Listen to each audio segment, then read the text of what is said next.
One orphan boy is caught on the street and becomes the target of cruel experiments. Some mad scientists decide to make him a living weapon. He gets the name Subject Number 17, and for years he is injected with cells from over 500 monsters until he no longer looks like something that could even be called human. Once his body is completely ruined and he looks like a failed experiment to the scientists, they decide he's only good for one thing now: to send him to the front lines as disposable meat. This experiment was started for this purpose from the very beginning anyway. When the gates of the demon realm burst open, monsters flooded the world. Only a small number awakened as hunters, and even fewer were strong enough to hold the line. Eventually, humanity realized they didn't have enough awakened, so they turned to something far darker. They started manufacturing chimera hunters, prisoners fused with monster cells and engineered in labs to fight monsters in their place. When Chimera number 17 finally arrives in the monster realm, something unexpected happens. He wipes out monsters stronger than S-rank threats. He cuts down beasts and destroys whole hordes of monsters, even at the price of ruining his body. Hunters watching from behind can't believe it. One chimera is doing the work of an entire army. But when the work is done, the hunters abandon him on purpose. Their orders are simple: do not bring Chimera number 17 back alive. Nothing of him remains except a single bone. However, that one bone suddenly floats into the air and begins regenerating his entire body until Chimera number 17 respawns. Except this time, he is a handsome young man with rock-solid abs. Still in shock from his insane revival, he wonders to himself if he really is a human once again. He figures that since those monster cells are still inside him, he probably doesn't count as fully human, especially with how easily he flexes those sharp talons like he's about to launch a fashion line for apex predators. No one's shown up from the lab to drag him back, so our boy assumes he's been ditched like a stingy ex. Then he notices the lab number that used to be on his arm is now gone, and that makes him wonder if he's finally managed to cut ties with the lab for good. Since he's rocking a body hotter than hell itself, he guesses this might be the trait of an immortal type monster, the kind that can revive up to 3 times unless their core gets wrecked. But one thing still nags at him that the scientists used to swear up and down that human and immortal monster cells couldn't fuse,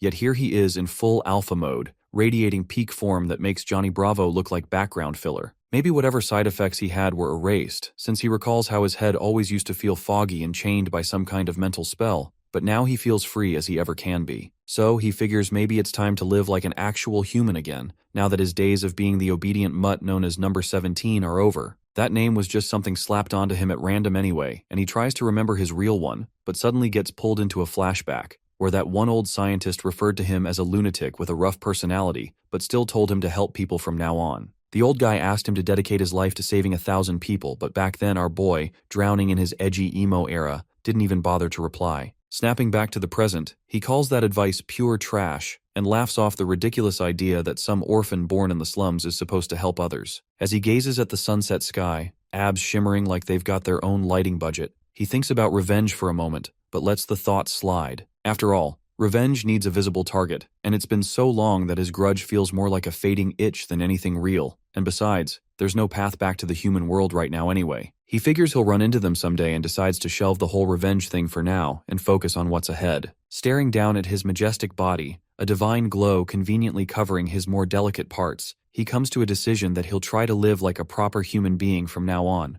to make up for all the time that got stolen from him. As he strolls off, he realizes he should probably find something to wear and heads out on a mission for clothes, but then a weird thought pops up mid-walk that he can't even remember the last time he wore anything. He fires up his brain cells to figure out what material might work, but comes up blank. So he does what any lost barbarian would do and starts scanning the area, and soon enough something catches his eye. Up ahead, he sees a bird-like monster's corpse, and guesses that maybe it died in a turf war, though there aren't any wounds to show for it. That leads him to think it must have been poison, which honestly works out great for him since it's in mint condition and is perfect for skinning. He morphs his arm into a giant blade like he's just reaching for a butter knife, and recalls from the lab that it's better to start cutting from the belly and then move to the limbs. Cheon gets to work, but the moment he slices it open, some purple gas leaks out. He instantly clocks it as poison, but doesn't seem the least bit rattled and inhales it like perfume. The only thing that annoys him is the smell, since now he's going to have to wash the hide. After a while, he finishes skinning the overgrown turkey and figures it wasn't a half-bad job for a first try. He then heads to the river to wash the hide, but when he pulls it out, he seems a bit disappointed as he notices it's gone stiff, even though it felt soft before, so he concludes that it might just be the monster at play here. Then out of nowhere, a genius idea hits him like divine inspiration as he lays the hide flat and starts beating it up like it owes him money. Mid-punch, he wonders if this is how people normally tan hides and hopes it'll work rather than destroy all his hard work.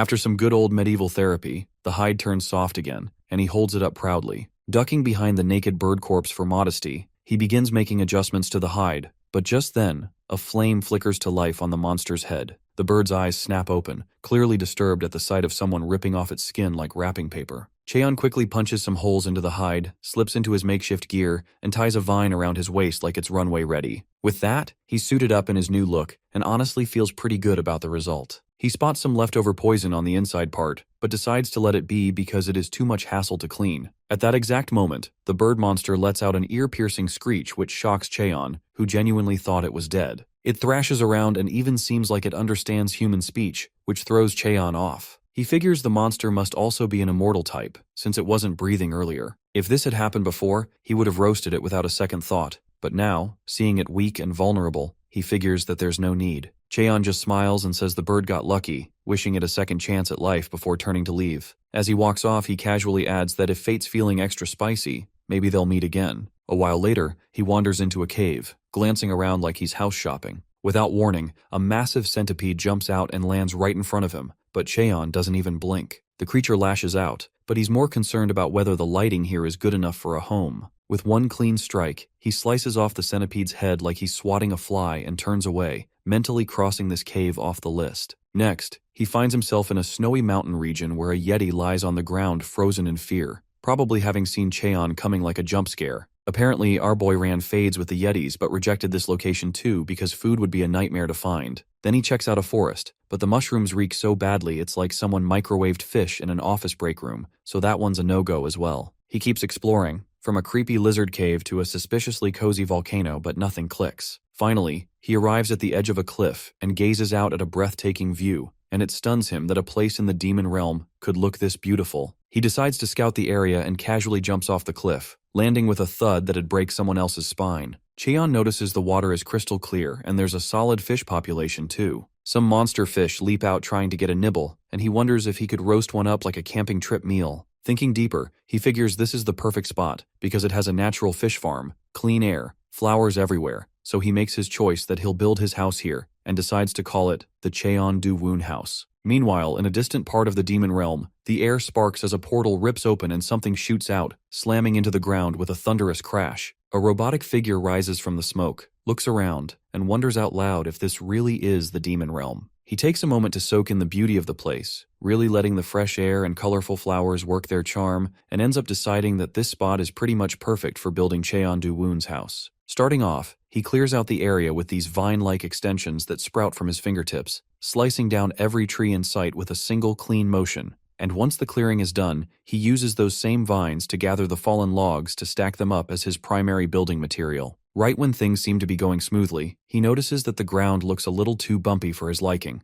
so he pulls out the vines again and smooths everything out, taking care to remove any leftover tree stumps until the clearing finally looks clean enough to host a Pinterest-worthy cabin. As he sets the logs in place and plants the main pillars for the structure, he starts to notice how his body moves almost on instinct, and it gets him wondering if this is what people mean when they talk about free will, especially since it's the first time he's building something that actually belongs to him. He lays out the floor planks next and decides to try snail-type monster mucus in place of nails, since that stuff hardens into something close to rock and he figures it might even work as waterproofing, which honestly sounds like a win. When the main structure is finished, he gives it a personal touch by layering some silkworm cocoon threads over the roof, and that boosts his confidence that monsters probably won't come knocking anytime soon. It looks pretty cozy now and almost feels complete, but he pauses to think about what else a proper human house should have, then recalls how back at the lab they used to show videos of normal houses before the gates ever opened. Thinking it through, he realizes most people either had pets or grew something in their yards, and since dogs are not exactly a thing in the demon world, he figures the best option is to grow plants and make a garden. After spending some time brainstorming on what to grow, he suddenly hits a eureka moment and decides mandragoras would be perfect, especially with a snowy mountain nearby that fits their habitat. As he hikes through the cold, snow-covered terrain, he remembers that mandragoras usually grow in mana-rich peaks, and the way the snow piles around him makes him think back to when he got kidnapped and sent to the lab. Ironically enough, he kind of sees that moment as a blessing now, because after becoming a chimera, he no longer had to worry about freezing to death or starving in miserable conditions. Eventually, he senses the high mana around him and figures he must be close, and sure enough, he finally spots the mandragora roots. They look like sunfish with leafy heads and are known for being super sensitive to stress, often dying from even the tiniest change in their surroundings. He reasons that picking younger ones would be smarter since they might adapt better during the move, so he carefully selects 3, bracing himself for the screaming he knows they're famous for. But instead of the shrill cries he expects, he finds the first little guy sound asleep, snoring like a baby, and the other 2 he picks later are also peacefully snoozing and even sleep-talking. That throws him off until he remembers that the whole mandragora screaming thing was more of a lab-created nightmare, caused by humans growing them in low-mana environments filled with stress, and the screaming was mostly a reaction to being ripped out forcibly. He starts to wonder if the silence is just because they're in the demon realm now, but even so, it's weird that they're not trying to resist or run away. That is, unless they somehow recognize him as one of their own, which wouldn't be too surprising considering he's got mandragora cells mixed into his body too. He gently tucks them into his waistband, feeling relieved that they're calm and unstressed, and begins to wonder if he could politely ask them later for a few root tendrils to brew tea, or maybe even use their fruit as a snack, though he quickly remembers that the fruit turns poisonous if picked forcibly, so he makes a mental note to wait and request it nicely when the timing feels right. Right around then, he picks up on the presence of some hunters nearby, and starts to question why anyone would bother climbing a perilous snowy mountain unless absolutely necessary, but decides to check them out anyway, since he could use some gate stones from them. Meanwhile, one of the hunters is grumbling that they've been left to face danger on their own, because their so-called teammates ditched them as bait, while the other one shouts for him to focus, because a wave of monster rabbits is barreling toward them fast. The monstrous rabbits leap at them with their grotesque wide-open mouths filled with writhing tentacles and fangs, but the guy manages to summon a force field just in time to keep them from becoming dinner, though he quickly realizes the barrier won't hold for long and starts wishing he had just taken on odd jobs instead. Regretting every decision that led to this moment, he starts screaming for someone to help. Just as his shield shatters into nothing, our boy swoops in with the kind of entrance that gives off serious Superman landing energy, and both hunters freeze, stunned to see an actual person casually appear out of nowhere. The sheer pressure from his presence alone sends the snow rabbits into a panic and, without hesitation, they scatter like scared little rodents, leaving the 2 hunters standing there absolutely bewildered over how B-class monsters just ran for their lives from a half-naked man. They rush to thank him, introducing themselves as Seong-ju and Kim Tae-hoon, and ask for his name, which he shares, but neither of them has ever heard a name quite like that before. Kim Tae-hoon begins to wonder out loud if he might be some kind of reclusive hunter, judging by his rugged caveman aesthetic, while our guy flips the question and asks what they're doing wandering around in a death trap like this, since they don't exactly seem higher than D-class. The 2 explain that they're on a mission to capture a chimera alive in exchange for a rather generous bounty, which instantly grabs our boy's attention. One of them clarifies that the chimera they're after escaped from a lab and leapt into a gate mid-chase, which actually comes as a huge relief to him since it confirms they're not tracking him down. He then asks where their gear is, wondering how they ended up roaming the wild completely empty-handed, and whether they at least have a gate stone on them, to which the guy explains that their so-called teammates bailed with all their equipment, and that the betrayal had been part of their plan from the start, something he now regrets not picking up on sooner. Hearing all of this, our boy silently locks eyes on their gate stones, and as the hunters try to explain how they're suffering from mana contamination and won't be able to survive much longer, they desperately ask if he has a way out, since humans can only survive a limited time in the demon world before needing to return and purify themselves, or they'll die from overexposure. One of them even pleads with him to help, mentioning that he has a pregnant wife waiting back home. But before they can even finish the sentence, our guy suddenly freezes as if sensing a shift in the cosmos, then takes off mid-air like the Hulk, leaving them hanging mid-monologue with the wind in their faces. Elsewhere, the robot-like chimera finds itself standing at the edge of a cliff, and the same hunters who ditched earlier try to ambush it from behind,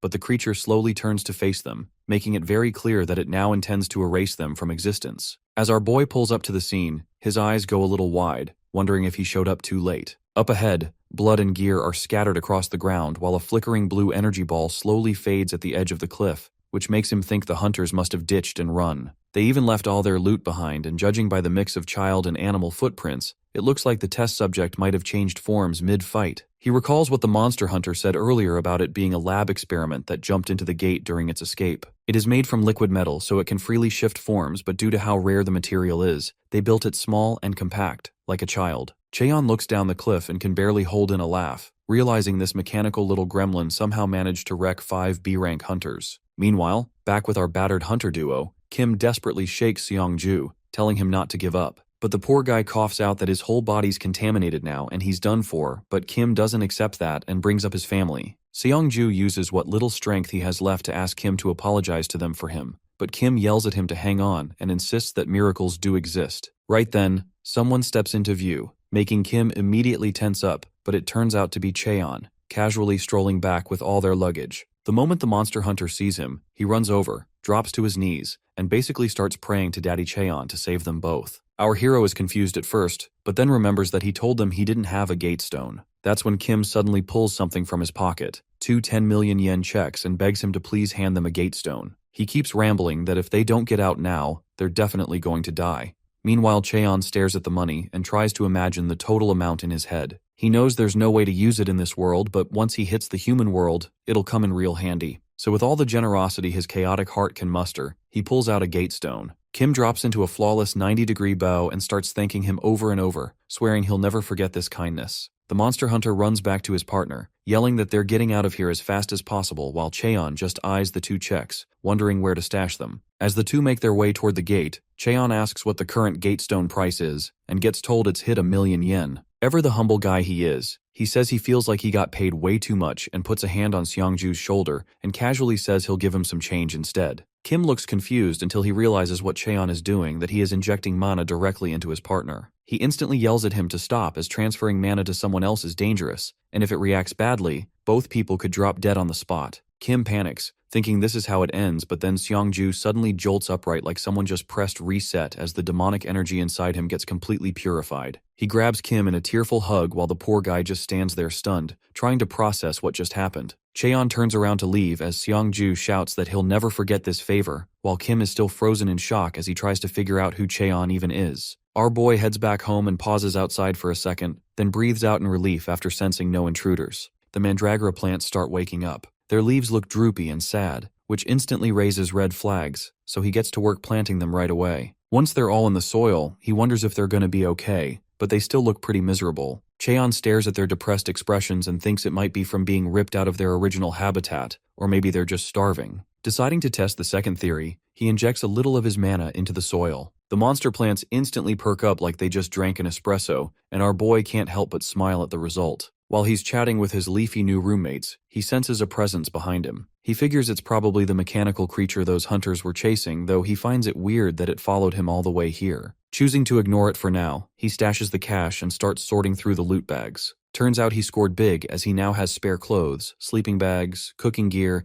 and just then his eyes light up when he finds a packet of ramen. The last time he ate that stuff was back at the orphanage, and the nostalgia hits hard. Feeling hungry and hyped, he decides to cook it up right away. Following the recipe as best he can, he heads to the lake for water, but quickly realizes he's got no clue how to measure the right amount. Before he can think too hard, the sharp-toothed lakefish suddenly leap out like they're trying to get a bite. Remembering how people usually toss random stuff into ramen for flavor, he readies his fingers and flicks the soul out of one of the poor fish. Next up, he scavenges around for ingredients like eggs and maybe green onions. He comes across some weird capsule-shaped eggs and grabs a few, and since there's no actual green onion around, he settles for fresh tree leaves, figuring they're close enough. He then tosses everything into a pot and decides that's good enough for prep. That's when the little robot steps out, holding its stomach like it's starving as it eyes the cooking pot. Meanwhile, Cheon lights the fire and notes that the instructions don't say when to add the fish, so he just throws everything in to boil together. As the smell starts rising from the pot, the monster plants instantly start gagging in disgust, while Cheon quietly wonders if ramen always smelled like this. The smell wafts over to the mechanical creature, who starts swaying from the pure scent of food. It floats a little closer while thinking it wants to eat too,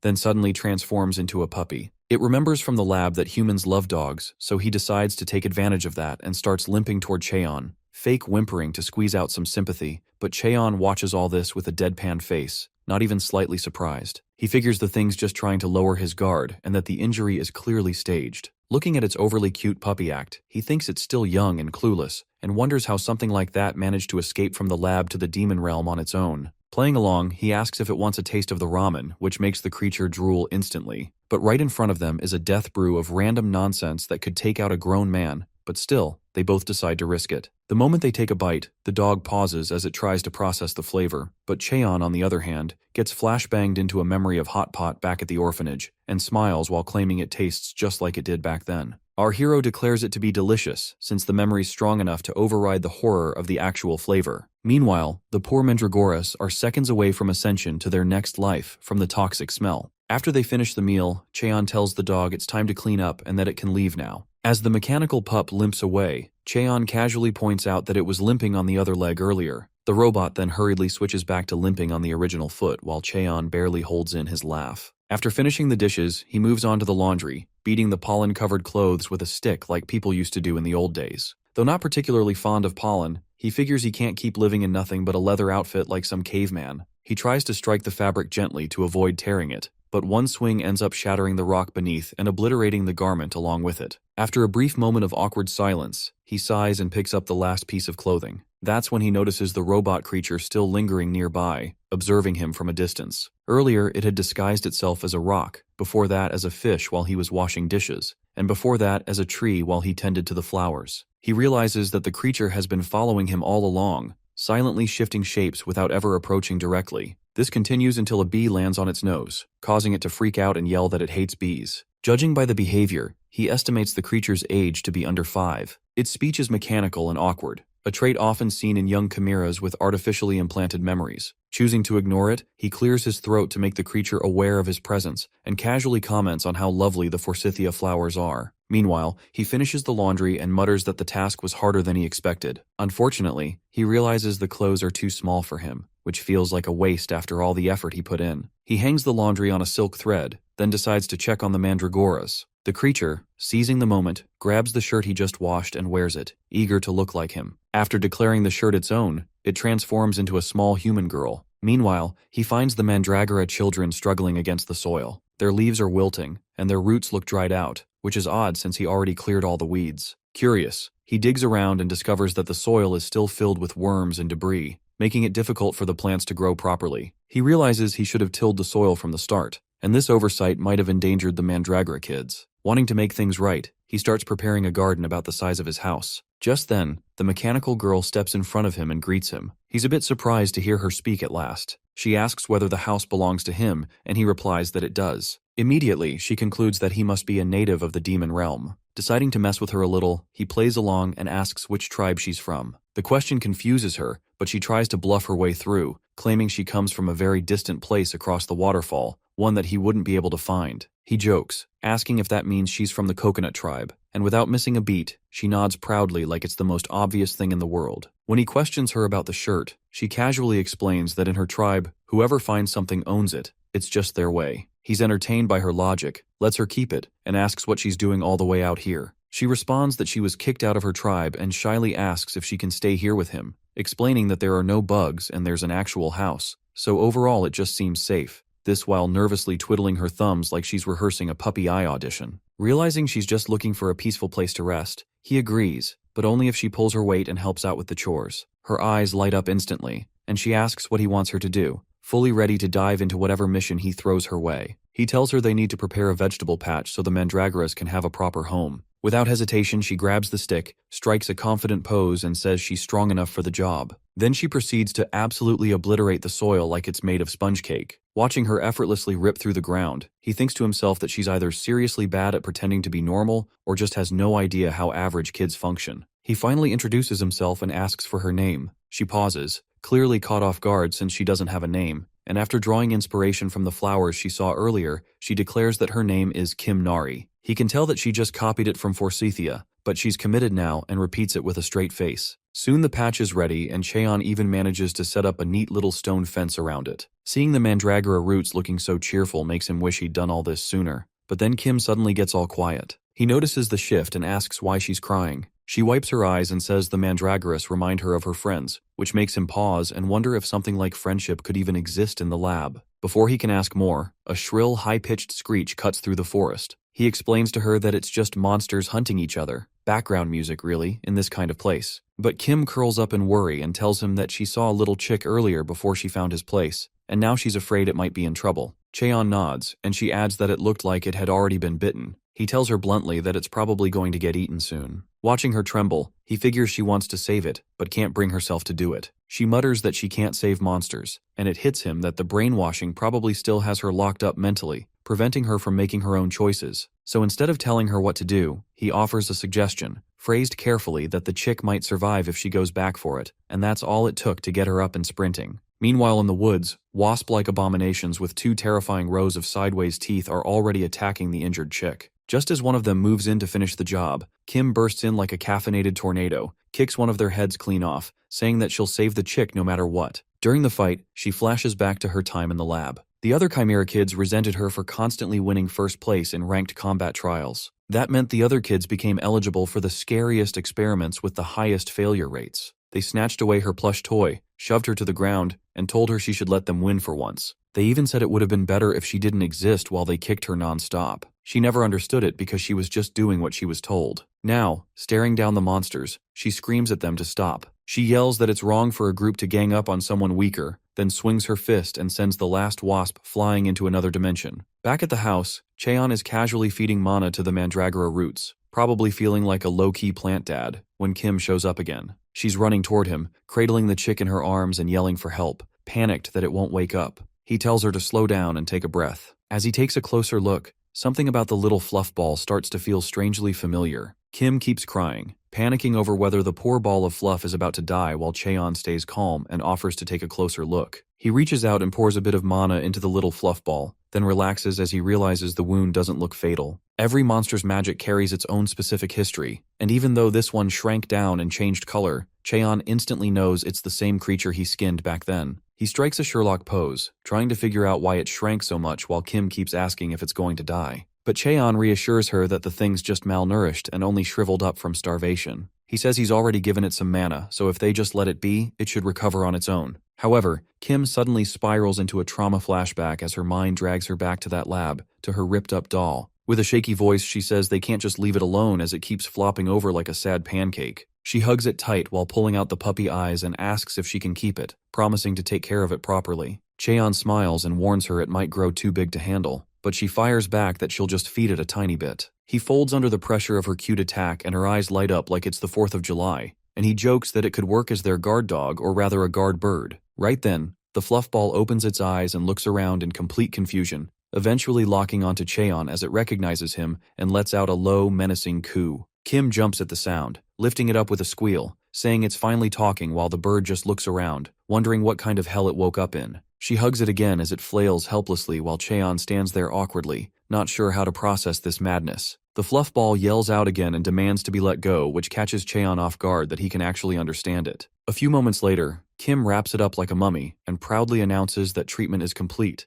then says she already picked a name for it. While the bird continues to squirm, she explains that since it acts like a pigeon, she's going to name it Coo, which Cheon finds sort of hilarious. The angry burb immediately starts going off at Kim for coming up with such a ridiculous name, but she obviously can't understand it, so she dumps a whole bucket of water on its head, saying it must be thirsty. Then she pauses in confusion and asks Cheon why the bird's now bloated like a water balloon. He tells her that's probably enough hydration for now, so she dashes off to grab food instead. Meanwhile, Cheon figures he should finally get a proper storage cabinet running since all their stuff's piling up, but when he tries to cut the wood, it just splits like cheap cardboard. He's confused since he made the table and chair just fine with the same method. The fluff ball is clearly done with his nonsense and points out that it's soft wood, so of course it doesn't work. Cheon realizes wood types matter and asks which color wood's the strongest. The bird instantly answers red wood, but then it freezes mid-sentence as reality crashes down that it just got understood. It stares at Cheon in horror, wondering if he's been able to hear it this whole time. Locking eyes, it wobbles to its feet and then activates its mind skill to try to read Cheon's mind.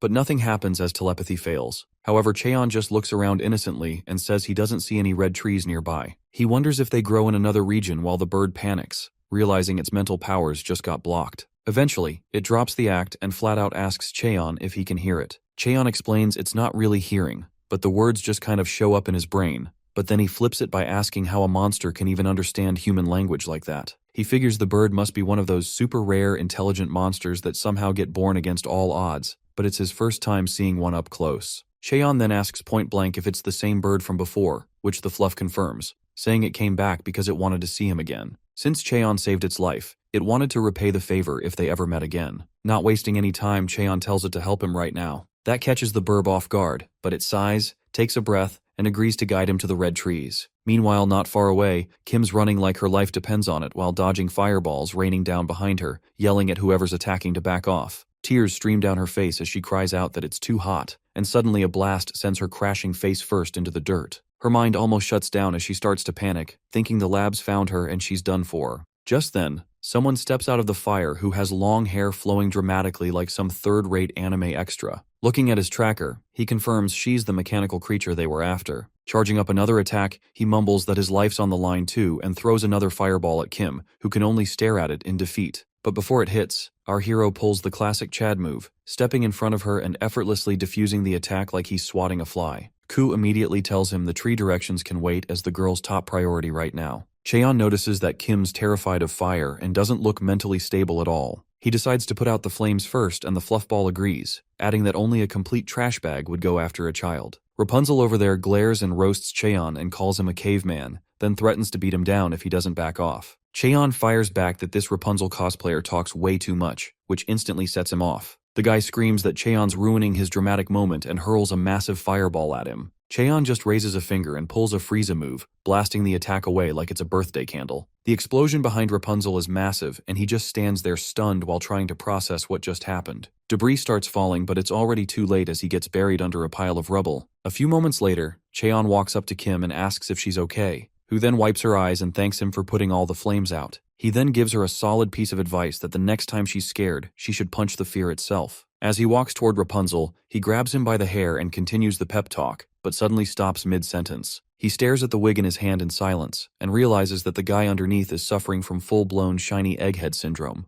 When Kim looks at the bald head, she bursts into laughter and says the guy does not look that scary anymore. Our boy glances at her and wonders how she ever got pushed around by someone so painfully low tier. The Phoenix Fluffball decides to step in and show him everything Kim went through by using his mental resonance ability. This ability is a power that lets him dive into someone's memories and share them with others. Inside that vision, he sees a mad scientist cackling like he just invented evil itself. The man walks toward Kim, who is semi-conscious, and realizes that she is slowly gaining self-awareness. With his fingers blazing like tiny torches, he starts hurting her in the name of a durability test. Watching that makes Cheon gently pat Kim's head and tell her that she did well. He decides to help her break the old trauma loop, one small step at a time. He looks at the little phoenix and asks what they should do with the egghead, and Kim's eyes light up with a mischievous idea. Together, they tie the poor man to a giant boulder and leave him hanging from a waterfall. Kim claims the water will put out his fire and make him less scary. When the guy wakes up, he literally looks confused and realizes this is definitely not what he signed up for. Kim crosses her arms and calls him a bad bald man again just for fun. Our boy sighs and tells her not to judge people by their looks, but she gives him a glare while holding a pot like a weapon. Gu asks what he is doing, and Cheon says he is fetching water for ramen. Kim instantly brightens up since Cheon's fish ramen is her absolute favorite. He teases her by asking if the coconut tribe eats fish ramen too. She pauses, then proudly declares that the coconut tribe absolutely loves it. Meanwhile, the bald man quietly assesses his situation and figures the person who captured him must be at least an A+ rank hunter, maybe higher. He thinks Cheon might even be hiding powers beyond that. As the group gathers ingredients for ramen, the bald man stares blankly at them, thinking that hanging someone from a waterfall and then eating noodles next to him feels just a little too hardcore. Kim bursts out of the water like a mini sea monster holding 3 fish beasts in her arms. Our hero takes one look at her haul and tells her to toss 2 back and keep only 1 because he is not running a seafood market here. The bald guy watches from the side, half horrified and half confused, wondering if tossing that fish monster into ramen might make it taste like straight-up ocean water. He also notices that they have dumped way too much water into the pot and starts doubting if these people even know what ramen is supposed to be. Before they start cooking chaos, he yells for them to stop and promises to handle the cooking if they let him loose. Soon enough, Baldy stands at their makeshift wooden table looking weirdly dramatic, like he is on a cooking show with imaginary stage lights shining on him. He mutters that some might think ramen is simple, but right now, his entire life depends on this single bowl as he glances at the hungry eyes locked onto him. He calls ramen a pure food and decides to rely on the most classic cooking method, mostly because he doesn't actually know any other way to cook. He pours water based on pure intuition, measuring for 3 portions, and once it boils, he drops in the noodles and soup base. He mentally calculates that it should take about 4 minutes and 30 seconds, but since he has no watch, he starts counting the seconds using his heartbeat. After what he guesses is around 200 beats, he lifts the noodles to let them hit the air for that perfect springy texture. When he finally finishes, he sighs that kimchi would have been perfect, but since he is stuck in the demon realm, this will do just fine. He presents the ramen proudly and they look stunned for a second before diving in. The very first bite sends them straight to flavor heaven, and Kim with the fluffball look genuinely betrayed that food could taste this good. Cheon, meanwhile, just focuses on inhaling his portion like a man on a mission. A little later, the group sits there stuffed to the brim while the bald man waits awkwardly for their verdict. Cheon looks at him and asks what he wants in return for serving such divine noodles, promising he will grant any request. The bald man wastes no time and drops to his knees, asking for Cheon's guidance and introducing himself as Nam Giseok. Our hero looks at the guy with mild confusion and asks what kind of guidance he's talking about. Nam explains that Cheon is easily the strongest person he has ever met, and figures that someone like him must have built this house to train long-term. He claims he can cook all kinds of dishes, casually flexes fake chef credentials, and throws in that he once worked with his dad as a fry cook just to sound legit. Trying to look useful, Nam offers to travel between the human and demon realms to bring supplies, even promising to pay for lessons. Finally, he admits that his real goal is to become an A-class hunter. Naturally, our boy asks why he attacked Kim. Nam hesitates and asks if Cheon means the machine creature, but Cheon cuts him off and says she's from the coconut tribe. Nam instantly catches on and rolls with it, pretending he totally knew that. He says the reason for attacking her was personal, not for money or fame, and he didn't even care about the kid. He just wanted to pass the hunter promotion exam. Hearing that, Cheon crosses his arms and tells him to stand up for a sparring match. Before Nam can respond, Kim Nari steps forward and declares that she wants a rematch with the fire-flinging uncle. Nam smirks and warns her not to underestimate him, but Cheon asks if he can break a boulder made of adamantite, which is harder than diamond. Nam admits only A-class hunters can, and before he can blink, Kim smashes the rock and his confidence in one clean move. It turns out Nam was born with ridiculous talent and awakened his powers when he was just 8, while most kids were still trying to figure out multiplication tables. Since then, he trained like a possessed man and climbed the ranks so fast it made older hunters question their life choices. By the time he hit 20, he already stood as a solid B-plus class hunter with a bright future ahead of him. He dreamed of becoming the greatest hunter alive, the kind whose name echoed across realms. But fate decided to play dirty. Around the same age most people start awakening, his hairline began to pack its bags and leave. Through his 20s, his thick hair turned into a sad memory, until he was left with a shiny head and a tragic hairline that looked like it had given up too. He tried every treatment known to humankind, but the doctors eventually told him to stop wasting his money and accept the truth. And just like that, the handsome prodigy with talent and charm lost everything he had built. Along with his hair went his confidence, and without that, his growth as a hunter came to a screeching halt. That is, until one random day, he caught a TV interview featuring Dr. Han, a scientist who had discovered a mysterious liquid metal in the demon realm. The old guy explained that he had accidentally spilled some of it on his head, and somehow grew a full mane of silky hair despite being 90. Nam nearly cried from hope. When the host asked if he'd make a cure for baldness, the doctor instead revealed that he had used the liquid to create a machine creature. Nam almost lost his mind, convinced that humanity needed a cure for baldness way more than a glorified toaster with legs. A few days later, he learned that the machine creature had escaped into the demon realm. Since the demon realm had no real laws, he chased after it, planning to catch it and pour the metal straight onto his bald head. Unfortunately, reality smacked him harder than expected when he got taken down by a kid. Our hero comments that Nam didn't even land a single hit. Cheon tells him to train harder or he'll never qualify as his sparring partner. Nam promises to do better, while our guy finishes a redwood shelf, thanking Gu for the ideas, and glances over at Nam. Despite getting smacked around all day, the guy looks calm, focused, and quietly summons a blazing scythe in his hand. Gu comments that Nam might be good with fire, but he is still getting schooled by a kid. Cheon calmly reminds him that Kim is no ordinary child, and as the fight continues, that fact becomes crystal clear. Nam charges forward and swings his blazing scythe, but Kim slips away at the last second by turning her body into liquid. Before the poor guy even processes what just happened, she reforms and kicks him square in the face, sending him flying until he crashes into a nearby cliff with a loud thud. Kim stands tall and declares that she is not afraid of fire anymore. Nam lies there, dazed, wondering if this is where his potential finally hits its ceiling. Yet somehow he pulls himself up again, reminding himself that he never quits no matter how bad it looks. He challenges her for another round but stops when he feels blood dripping from his nose. Cheon looks at him and asks how long he has been in the demon realm. Nam wipes his face and says it has been 9 days. Our hero tells him that if he stays any longer, the mana corruption will kill him, and Nam nods in understanding. Cheon then tells him that he has the potential to reach A-class level, which completely catches Nam off guard. The man admits he thought people who failed the hunter exam for over 3 years were hopeless, and he himself has been failing for 6. Even so, Cheon tells him not to give up, saying that his mana just has not fully matured yet. He advises him to purify it once he returns, and Nam thanks him respectfully, calling him brother. Cheon promises that he will raise him into an A-rank hunter someday. Before long, Nam stands near a portal preparing to leave. He asks if they want anything from the human world, and everyone immediately yells for ramen.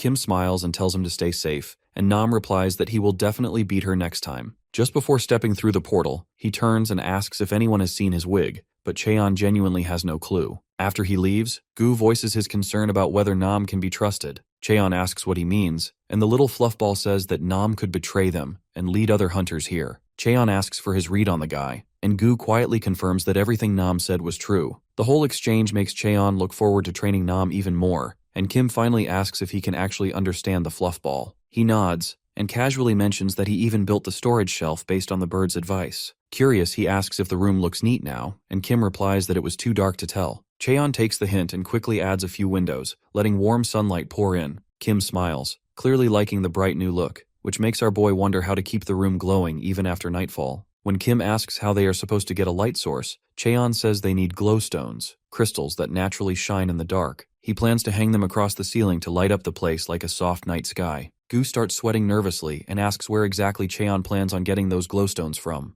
Cheon answers that they will have to visit the volcanic region. Gu immediately warns him that it is one of the most dangerous areas known to hunters, and quietly adds that it also happens to be his hometown. Cheon notices the way Gu's tone drops even while talking about home, and Kim picks up on it too. She turns to Cheon and asks what the bird said since he sounds upset. Cheon explains that Gu is worried about the idea of heading to the volcanic region, so he offers to go there alone. Kim immediately refuses to stay behind, saying that she is no longer afraid of fire and wants to go with him. Cheon turns to Gu, who sighs and says he will come along too since he has a few errands to handle there anyway. With that, the whole team is ready for their next adventure. As Cheon starts preparing their gear, the mandragora roots nearby can be seen playing in the fields with Nam's missing wig, completely unaware of its previous owner's misery. Far away, deep in the volcanic region, the ground rumbles as if something massive is stirring beneath the molten surface. An ominous creature lifts its head and lets out a haunting cry that echoes through the endless inferno. It is said there are 3 places in the demon realm where even the bravest hunters would never dare step foot, and the volcanic zone is one of them. First off, the ash floating in the air is so hot it can roast human skin, and the burning gas mixed in melts straight through the lungs. Yet there's Kim, casually dipping her feet in molten magma like it's a damn hot spring.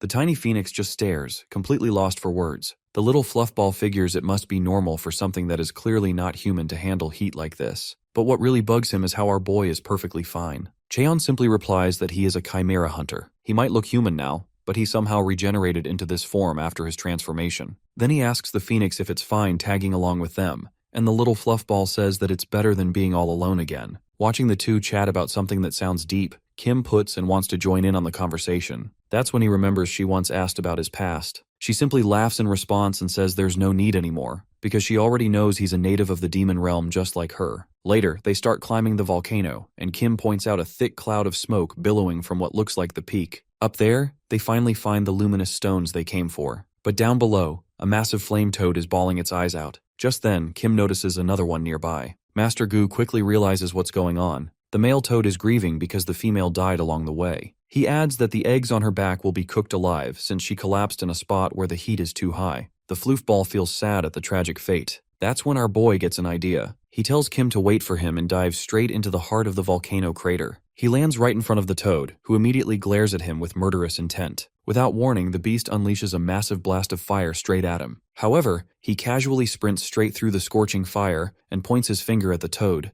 giving it a light boop on the nose. That simple tap makes the massive creature collapse instantly. Turns out, Cheon used the potent venom of a cobra, a toxin powerful enough to knock out even a poison-resistant flame toad, though it should only keep it unconscious for a few minutes at best. Watching him walk out of the flames completely unharmed feels unreal, so Kim asks if he is okay. He assures them he is perfectly fine since he also has flame toad cells in his body. There is literally nothing this guy was not injected with. Anyway, he notices that a few of the eggs have already been cooked, but he carefully makes sure the remaining ones will survive. By the time the daddy toad wakes up, he finds the eggs tied to his back and immediately moves to pay his respects to his fallen partner. After that, the creature leaps high into the air and lands beside Kim. It gives her a single longing glance, and she cheers up convinced it was saying thank you. Cheon knows it was really looking at its partner, but he lets the little bird brain dream on. Later, Kim starts pulling out rocks nearly as big as her head. He warns her not to drop one on her foot. The phoenix is exhausted, slumping to the ground and feeling pathetic when he remembers how he used to toss boulders like toys back in the day. He tells him he does not need to help and should just go meet his friends like he planned, but that instantly ticks the fluffball off. He flaps angrily and chirps that monsters do not have friends. He is not meeting them anyway, he just wants to leave behind some gifts. Our hero is surprised to learn that even intelligent monsters could feel lonely. Flustered, the tiny fluffball blurts out that the only reason he is doing this is because he regrets not saying a proper goodbye before leaving. Then, the Phoenix's tone changes. He gets serious and shares that while his intelligence let him understand the beauty of the world and its many creatures,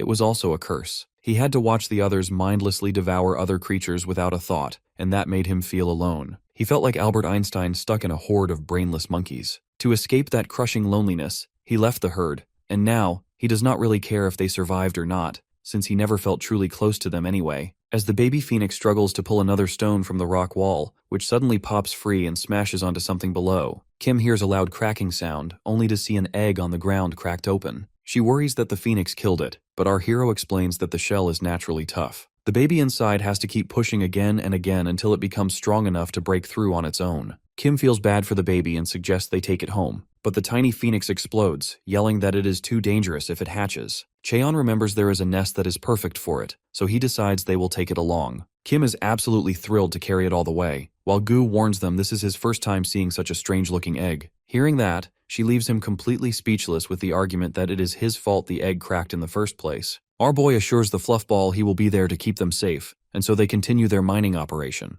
Later, when they are finally back, he is surprised to see the man with hair deficiency waiting for more. Nam excitedly offers to take the bag off his hands and proudly claims he is strong enough to carry it. As Cheon warns him it weighs a ton, the bag instantly drops to the ground. Frustrated, Nam wonders what exactly he is carrying that weighs so much. However, our boy notices the guy is crying a little, and gently asks him how he ended up with that bandage on his face. Thinking he got into a fight, our boy says he did not expect he is the kind of guy who always gets beat up. Feeling embarrassed, Nam quickly dashes away to get the food ready. Later, Kim curiously asks our hero what he is making by carving the luminescent stone, and he explains he wants to use it as a light bulb. His big brain idea simply amazes Kim, while the way he helped the flame toad shows his kind heart is huge as well. She says he is exactly like a dad now, but when he asks about her father from the coconut tribe, Kim decides to stop running her mouth. Meanwhile, somewhere nearby, the phoenix is chilling in the warm sunset heat when he suddenly gets ambushed by a tower of 3 menaces stacked on top of each other. The mandragora at the top bounces off the ones on the bottom and goes in for a special drill attack, but the tiny troublemaker simply bounces off the white Jigglypuff busy sunbathing. Later, Nam serves them a sweet potato recipe that is trending with the kids. He takes full pride in his cooking, knowing the ready-to-make recipe looks amazing for something this low effort. Kim and Gu are really impressed by it, but Cheon wants to get an answer about his question from earlier before they start eating. Nam does not want to share the story at first, but after a while, he spills that he got caught by some A-rankers on his way to apply at the Hunters Association. However, they told him to stop draining their aura by breathing the same oxygen as them. That made him angry, and he threw hands with them, and the rest is history. Nam admits he lost it when they asked if his self-respect also fell as fast as his hair. Then Cheon asks when the next test is coming. Our boy replies it will come in 60 days. Hearing that, he offers to give Nam personal coaching, and the bald guy is thrilled. However, his enthusiasm vanishes when he hears the first job is to take over washing the dishes from Kim. Next, he has to wash all of the volcanic dust from the shiny stones, leaving the poor guy gobsmacked. He asks about the special training, but our boy ruthlessly tells him to do it if he does not want to be a B-rank loser his whole life. With that, he leaves with Kim to go fishing while Nam forces himself to work hard. Because unlike what everyone believes, he is a man who got where he is through effort and perseverance. Being a Chad who never gives up till the end, he hauls the heavy bag into the forest. The scene shifts to the river, where Kim is annoyed that she cannot catch a single thing. She gets jealous seeing the bald guy reel in all the fish. Meanwhile, Nam yells at his master for help with the fish hungry for his flesh, since water-type monsters are his weakness. Cheon gets irritated by how useless he is and lectures him to simply encase his body with a magic barrier. But the bald guy complains that he still cannot wrap his mind around it, so Cheon tells him to hold his crystal. The moment he touches it, all of the strength leaves his arms, and they start trembling. Our hero explains that this is the effect of a rare kind of stone that contains raw condensed magic. He adds that Nam's body is just like that, full of magical energy, but he really sucks at using it. At that moment, he pokes the bald guy in the chest, and suddenly he can see the magic circulating inside his body. Our protagonist tells Nam to feel the magic flowing along those circuits, and surely enough, the guy's arms are soon wrapped in a silver aura. He then instructs Nam to pick up the stone again with mana flowing through his arms. With all the power he can muster, the bald guy activates his inner Saitama genes and deadlifts it over his head. Nam laughs like a maniac upon realizing his master's genius plan to do chores had a purpose after all. Our boy tells him to keep doing his job while running mana through his body, and the one-punch man from a thrift store agrees to do it gladly, with tears in his eyes. Later that night, the three are sleeping under the luminous stone's gentle light. Gu is having trouble sleeping because of his midday nap, but suddenly he gets alert upon seeing Kim quietly leaving in the middle of the night. He follows Kim outside and notices her looking down, upset that her only dress got dirty. She kneels by the stream and starts washing it carefully, hoping to make it clean again. The baby phoenix watches her quietly, and soon Cheon appears too, asking why she is washing clothes in the middle of the night. Gu scoffs at the question, and reminds him that she is a girl with no other clothes to change into. That makes Cheon pause, realizing that while he never cared much about what he wore, he might have overlooked the girl's needs. Kim finishes washing and steps out of the water proudly, only to find Gu and Cheon standing nearby. Not wanting to startle her, Cheon casually mentions that the night air feels nice, and says he is just out for a walk with the fluff ball. He asks if she is walking too, and she nods shyly. Cheon then asks her to stop for a moment, ties a rope belt around her waist, and tucks a few flowers into it. Kim's eyes brighten instantly, and she remarks that it looks like him. Cheon smiles and says that forsythia happens to be his favorite flower. A sudden rustle in the bushes makes Kim flinch, but Cheon assures her it is only a steel grasshopper. On their way back, he gently asks if she needs any clothes or shoes, though his tone feels more fatherly than casual. Kim looks confused and says she likes the outfit he gave her. The next morning, Cheon visits the human world near the District 13 slums, deciding it isn't right for Kim to wear a single set of clothes. The locals glance at him suspiciously, but he barely notices, thinking it would have been better to bring Kim along to pick what she likes. Then he realizes it might be too much for her to face the human realm after what she's been through. He chuckles to himself while looking for a clothing shop near the slums, when a young boy approaches and offers to take him there for 10,000 won, claiming he knows a cheap place. Cheon replies that he can pay after getting some change, which makes the boy assume he is another broke rookie who got robbed in the other realm. The boy asks if Cheon has money for clothes and tells him to follow, saying he usually takes payment first, but will make an exception this time. Cheon smiles as the kid introduces himself as Bongsu, so he gives his own name in return, but Bongsu just grins and says he'll call him Big Brother instead. As they walk, Cheon quietly observes how much the slums have changed over the years, though before he can think further, Bongsu suddenly asks if he awakened recently. Cheon raises an eyebrow and asks if he looks like it, and Bongsu explains that since he came out of a portal with no equipment, he assumed Cheon got robbed in the demon realm. He tries to comfort him, saying it happens to everyone sooner or later. Cheon chuckles and points out that Bongsu knows quite a lot for a kid. Offended, Bongsu insists he isn't a kid, claiming he is 17 and only looks small because of poor nutrition. As they continue walking, Cheon spots a group of shady thugs loitering nearby. Bongsu notices his glance and quickly warns him not to step into District 13. He says the place has a terrible reputation since the space gang from District 11 moved in. Even the police stopped showing up, and the area is now practically lawless. He adds that they are currently standing in District 12, which is the safer edge of the slums. Cheon listens silently and wonders if the orphanage in District 13 still stands after all this time. Elsewhere, a small clothes shop displays a buy one get one free sign, but the owner looks exhausted. She regrets opening a store in a place where most people can't even afford to raise kids, even though half her stock is children's clothing. She sighs, debating if she should change her business entirely, when the door suddenly creaks open. Bongsu enters first and cheerfully greets her as Madam Park. She immediately yells that she isn't married and to stop calling her that. He laughs it off and explains that Cheon needs clothes. While our hero heads straight to browse through the racks, Park calls Bongsu over and scolds him for constantly dragging broke hunters into her shop,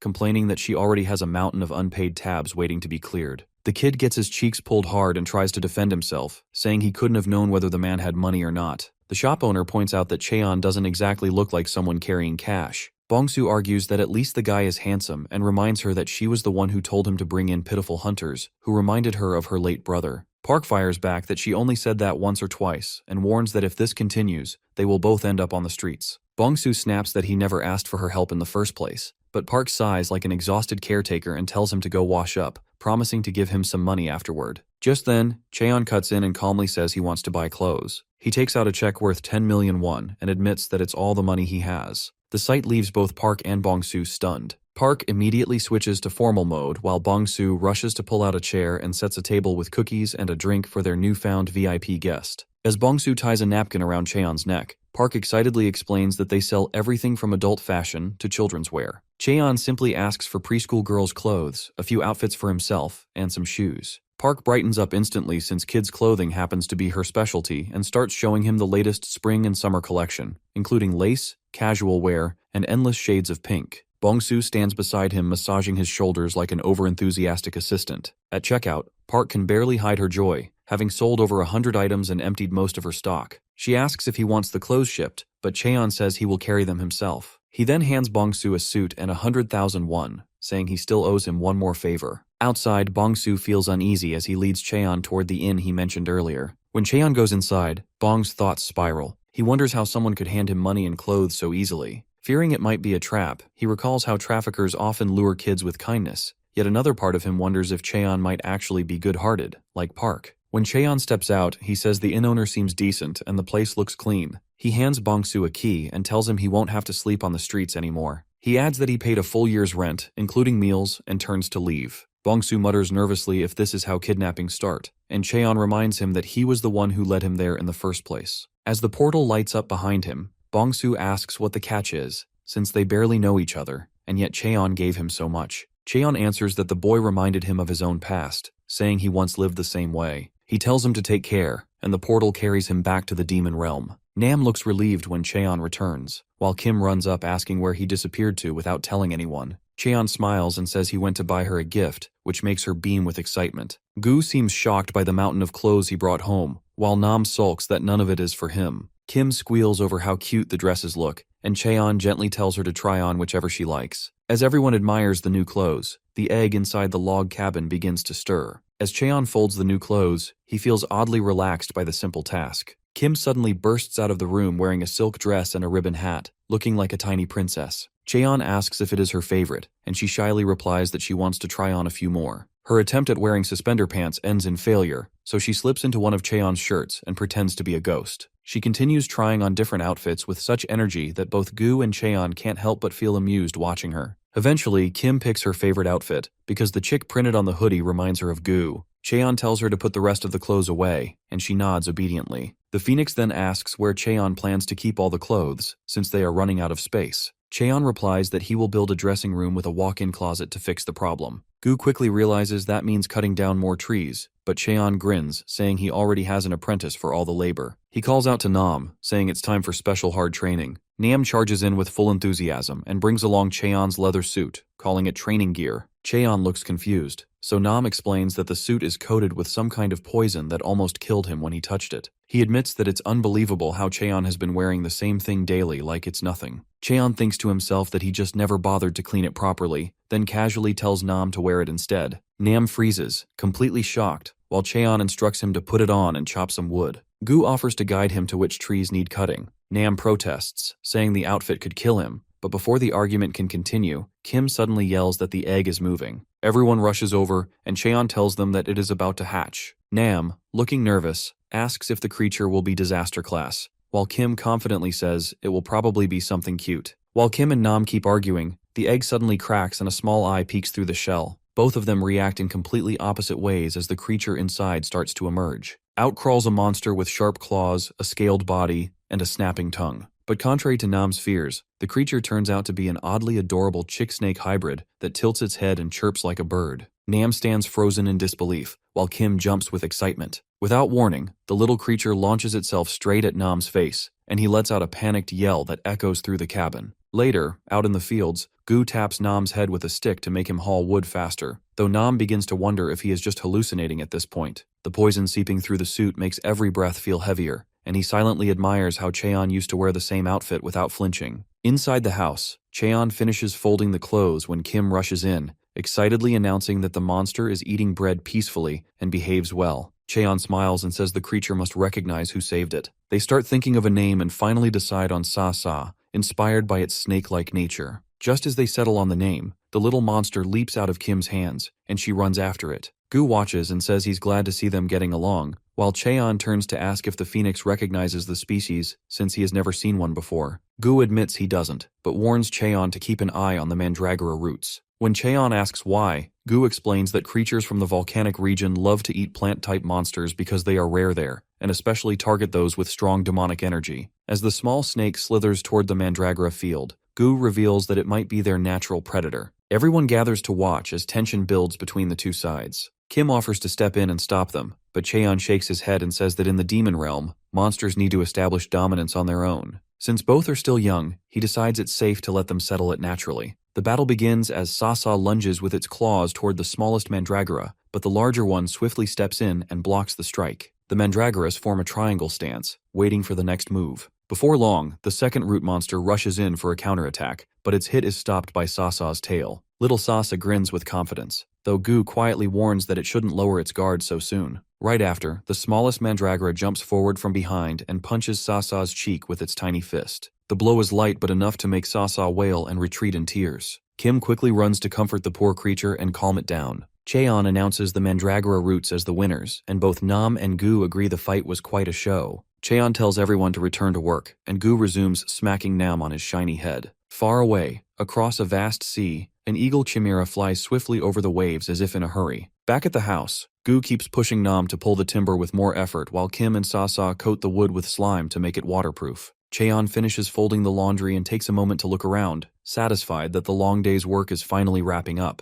After 2 sleepless days, Nam sighs with relief and tosses away the poisoned leather shirt that nearly drove him mad. He examines the newly built changing room, checking every corner to see if it matches the plan he followed, and wonders if it turned out well enough. Before he can doubt himself any further, Cheon tells him that he did better than expected. Kim notices a faint floral scent filling the room, and soon everyone picks up on it too. The pleasant fragrance feels calming, so she asks why it smells like flowers. Cheon explains that Gu chose an aromatic type of wood that would naturally make the clothes smell nice. Kim smiles, noticing how even the mandragora roots and Sasa seem to enjoy the scent. Nam blinks at the name Sasa, realizing he never actually heard it before. Cheon mentions that the name could always be changed if someone comes up with a better one. Nam immediately suggests calling it Snake Chick, while Kim proposes Piak. Finally, Cheon turns to Gu for his opinion, and the bird confidently suggests naming it the Grand Footsteps in the Drawer. Curious, Cheon asks what Gu's real name is, and the phoenix replies that he was once called Rocky Mountain Horseshoe. Cheon stares blankly for a moment before giving up on the naming chaos entirely, and declares that the creature will remain Sa, and no one bothers to object.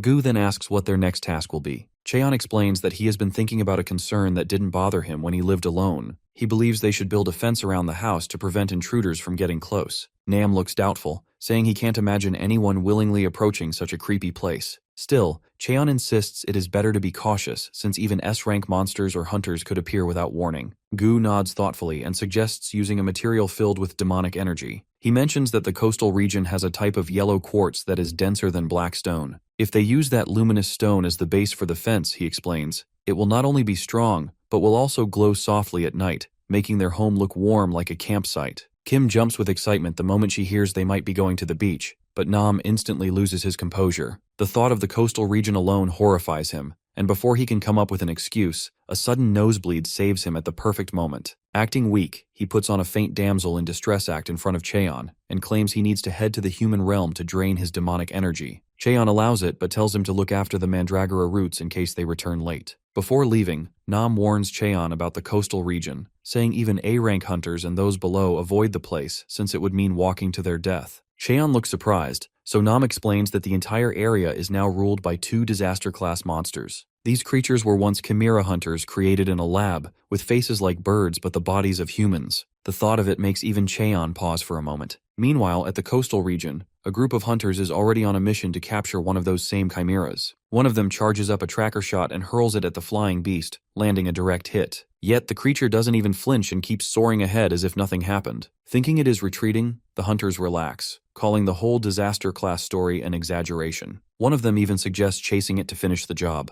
Their leader, however, stops them, saying they should wait for the monster to return to its lair. He explains that there are 2 chimeras in the region, and tracking both is safer than chasing one blindly. One of the younger hunters wonders aloud how the chimeras are still alive after 60 years, or how their bodies remain human-like despite becoming monsters. The captain responds that they are failed experiments and remnants of an old project meant to advance humanity. Though chimeras were once seen as a great success, the failed ones, he says, must be destroyed. Suddenly, one of the hunters spots the creature turning sharply in the sky, speeding back toward them faster than sound. The captain's eyes widen and he shouts for everyone to raise a barrier immediately. With one powerful flap of its wings, the chimera shatters the hunter's barrier like glass, sending shards flying and knocking them off their feet. They realize too late that they picked the wrong fight. The captain looks up in horror and shouts for them to stop, but before the next strike lands, Kim appears with a metal barrier and blocks the attack. The chimera pauses midair, startled to see another of its kind, and both descend cautiously. Kim insists that the sparrow uncle was bullying people,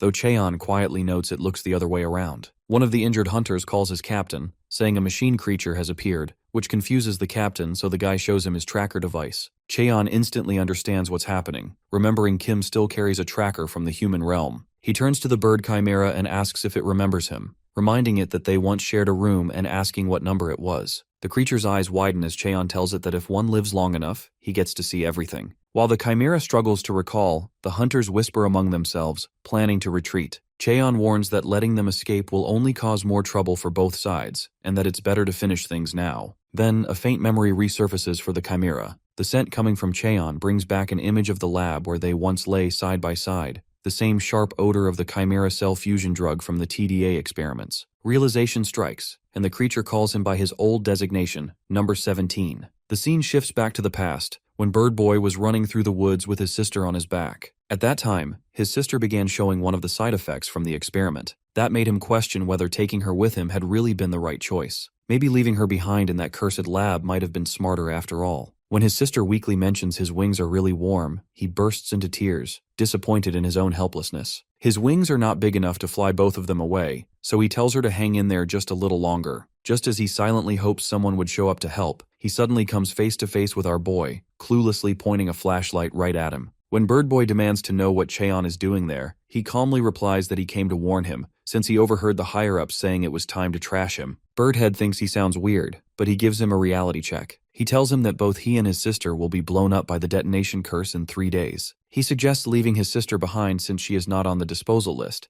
meaning she can keep taking suppressant drugs to live longer. However, Bird Boy snaps back, saying someone like him who never experienced the side effects can never understand. He remembers how bad it got one time, so bad that his sister begged him to escape, saying she would rather live one more normal day outside than rot inside that living hell. As he realizes that the quality of life matters far more than its length, his wings suddenly expand to full size. With raw determination blazing in his eyes, he tells our boy to stop yapping and start fighting. But Cheon just stares at him with those cold, dead eyes before suddenly summoning a gate. Birdhead is shocked to learn that a mere test subject like him even owns a gate key. He then looks him dead in the eye and offers him 2 possibilities. His human cells would either get corrupted by demon energy once he entered the demon realm, or his demon cells could absorb it and awaken instead. He believed it was a decent gamble since the detonator would not explode if he crossed into the demon realm. But Birdhead still wondered if surviving there was even possible. In an ideal world, you need to protect both your body and mind with a magic barrier. That is not something children like them can pull off. Still, Birdhead took him up on the offer and decided he would risk it for the biscuit.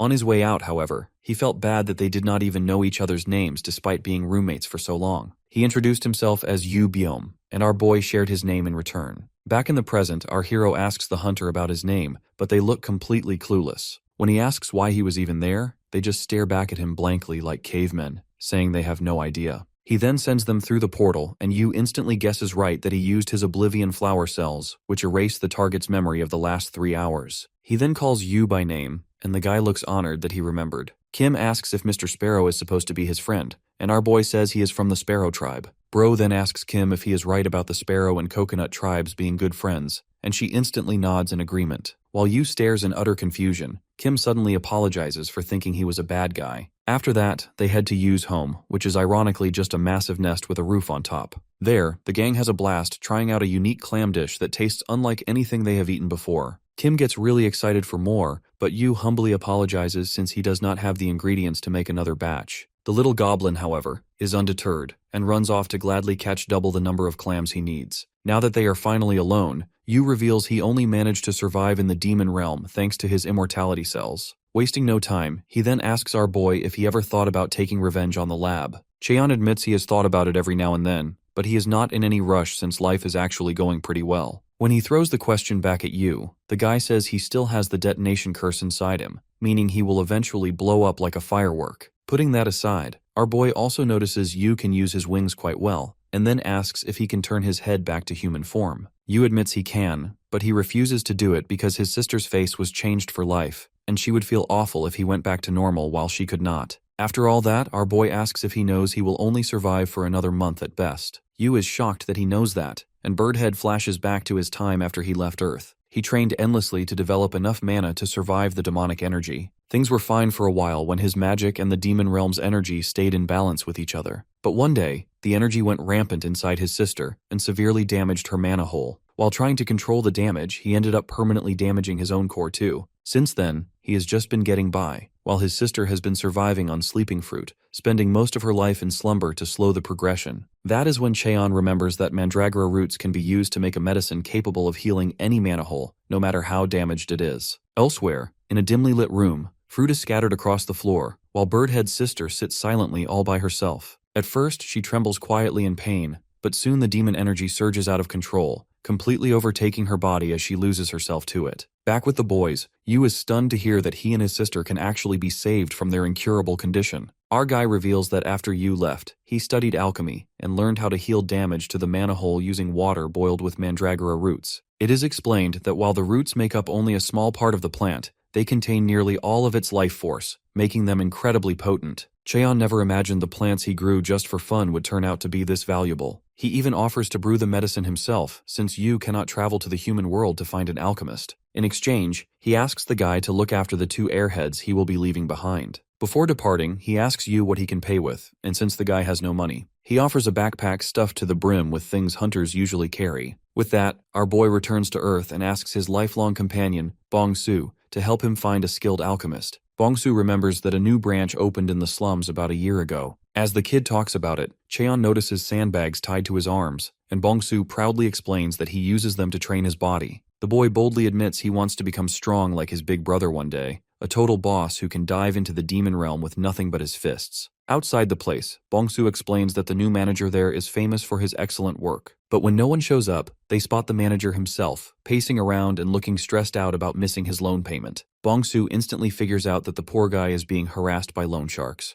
The kid sighs, saying that taking loans in the slums is just a necessary part of any business. The manager was once a well-respected man, having worked at the city branch for over 20 years with solid results. But then, out of nowhere, he was demoted and dumped into the slums for reasons no one could explain. According to Bong-su, his former boss was the greediest bastard alive, famous for pocketing funds meant to support the slums and other districts. He suspects the manager got kicked out simply for daring to report the scumbag's crimes. Anyway, when the droopy-looking manager spots Bong-su, his face instantly lights up. The kid quickly tells him that his big brother is searching for an alchemist. The manager, whose aura alone makes it obvious he's a pro, pats Bong-su on the head and cheerfully invites both of them inside. Meanwhile, somewhere nearby, another alchemist is bored out of his mind because his boss is useless and business has been dead for weeks. His grumbling comes to an abrupt stop when the manager walks in with Cheon and orders the assistant manager to get them drinks. But our boy skips all the small talk and goes straight to the point. He says the man should be able to brew purified mana water from mandragora roots since he's an A-rank alchemist. The manager is stunned that Cheon knows his rank and admits, with clear regret, that he doesn't have such high-grade materials in stock. That is when our boy pulls out a mandragora root radiating so much demonic energy that it feels alive. Both alchemists are floored by its freshness, like it was plucked minutes ago. As for payment, Cheon casually drops the finest materials from the coastal region, making their jaws hit the floor. After the pair is finished fanboying over the rare goods, he asks if it's enough. The manager laughs, saying it's way more than enough, and goes to get them appraised. Looking around the room,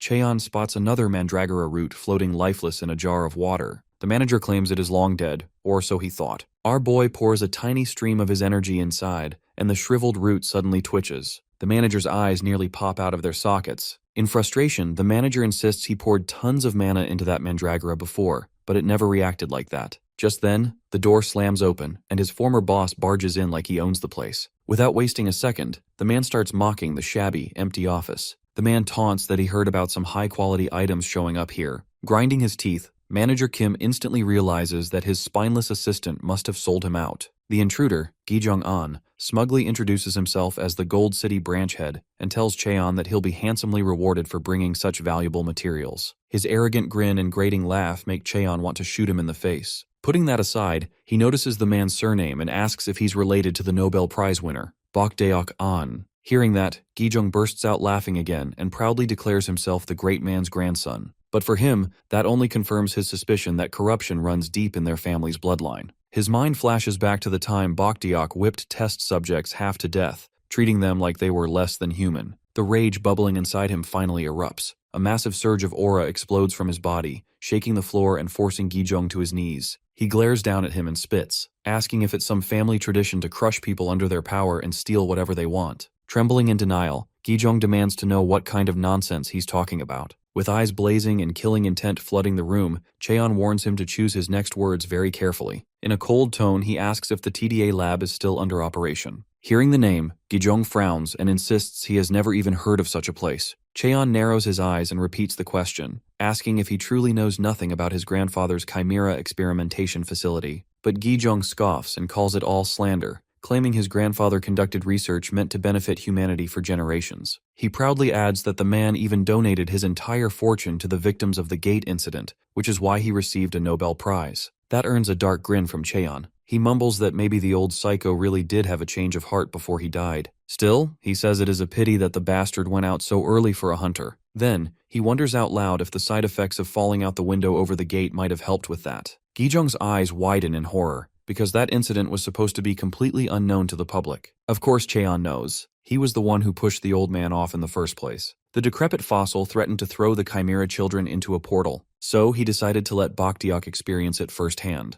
With that said, he orders Gijong to investigate whatever remains of his grandfather's lab and to have a report ready by the time he returns next. He still cannot believe the irony of running into Baktiok's grandson after all these years. He had only been 9 when the mentally deranged scientist had him kidnapped. After being transformed into a mindless weapon, all he could think about was completing orders, and time slipped away before he even realized it. For all he knows, the lab might be operating under a completely new name now. Just then, Manager Kim returns carrying 2 bottles filled with shimmering green purified mana water. Cheon is genuinely impressed by how quickly the A-rank professional worked. With his humble and honest attitude, the manager carefully calculates all the material costs. As a reward, our hero offers him a private contract, where he will keep supplying rare ingredients and the alchemist will handle all the brewing. His generous offer completely blows the chubby uncle away. The man bursts into tears of joy when he realizes he can finally buy back his building and pay off all the loans hanging over his head. When Cheon asks why he is suddenly crying, the manager opens up about his rough past in the slums. His parents had taken a huge loan so he could study, even though they could barely afford food. He worked endlessly to repay it, but no matter what job he took, it was never enough. Our boy assures him that from now on, he will always have work waiting for him,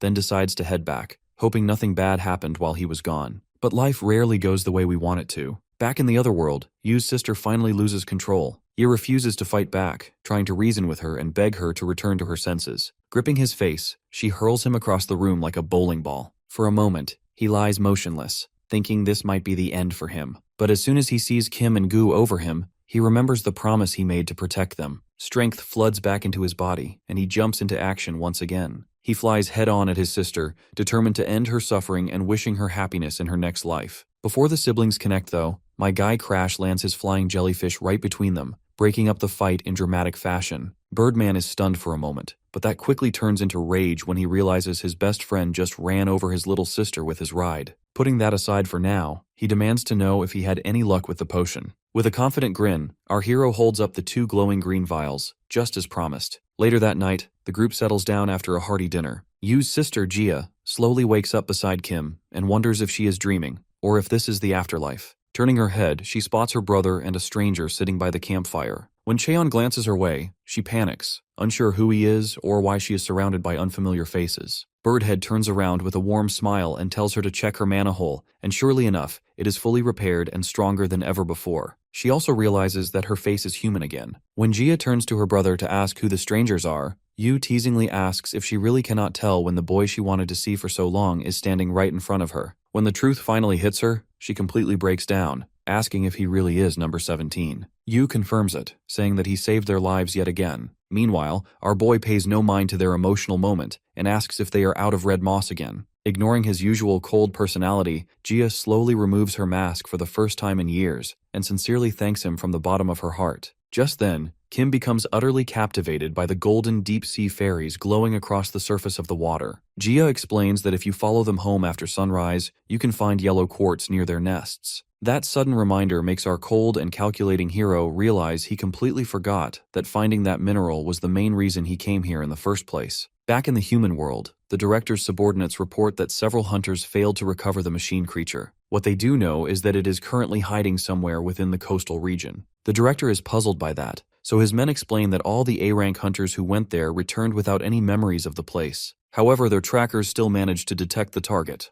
Then the director's phone vibrates, and on the other end is a furious Gijong An. Without wasting a second, he demands to know if the director has ever heard of a TDA lab.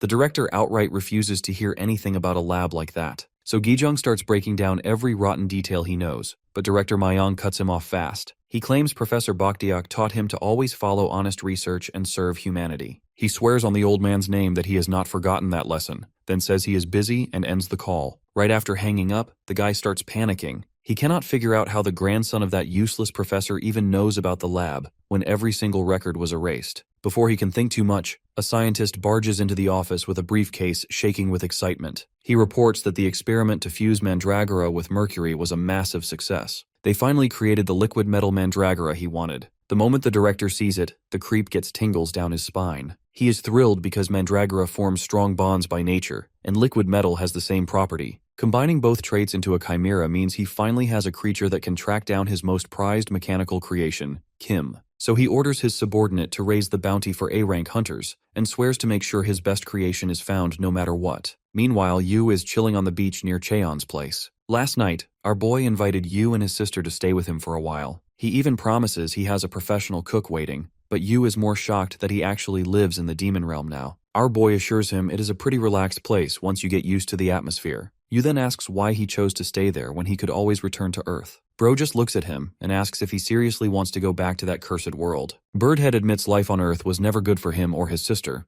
but he still wants to see if things have changed. Hearing that, our boy tells him it might be possible, because he has an idea that could finally cure their curse. He explains that there is a seriously talented alchemist he met back on Earth. Manager Kim might just be able to find a cure if they give him some time to study their curse. After a moment of silence, Yu suddenly starts crying. He asks Cheon why he is always so kind to him and his sister when they have never done anything for him. Our boy tells him he helps them because he thinks it might help him find an answer of his own. He spent years wondering if there is anything more important in life than just trying to survive. Back to Yu on the beach, Jia flies out of the ocean holding 2 giant ropes in her hands. She throws one toward her brother and tells him to pull with everything he has. He pulls with all his strength, but even then he struggles under the crazy weight. Turns out he is dragging a huge net stuffed with an absurd amount of quartz crystals. He cannot believe our boy mined all of that in a single day. Meanwhile, Cheon feels refreshed, since he has not taken a proper swim in a long time. On the other hand, Kim is itching to dive again because the sea fairy's home at the bottom was unbelievably beautiful. Putting that aside, Yu asks how they are even going to carry all that quartz back to the forest. While our boy tries to come up with a plan, a lone parrot vulture suddenly flies over his head. He finds that strange, because those birds normally fly in big flocks. Kim grins because its feathers look gorgeous, but Jia quickly tells her she will not be smiling if she sees one up close. Vulture parrots are monstrous 4-meter beasts with awful tempers, and hunters usually run for their lives the moment they spot one. However, the only thing our boy sees is a convenient Amazon delivery truck cruising in the sky. Back at his place, Nam is training hard, and he feels like his magic capacity is growing pretty well. At this rate, he might actually reach A rank sooner than he imagined. Right as he thinks that, he sees a half-dead looking mandragora collapse behind him. He assumes the angry little guy is upset at him,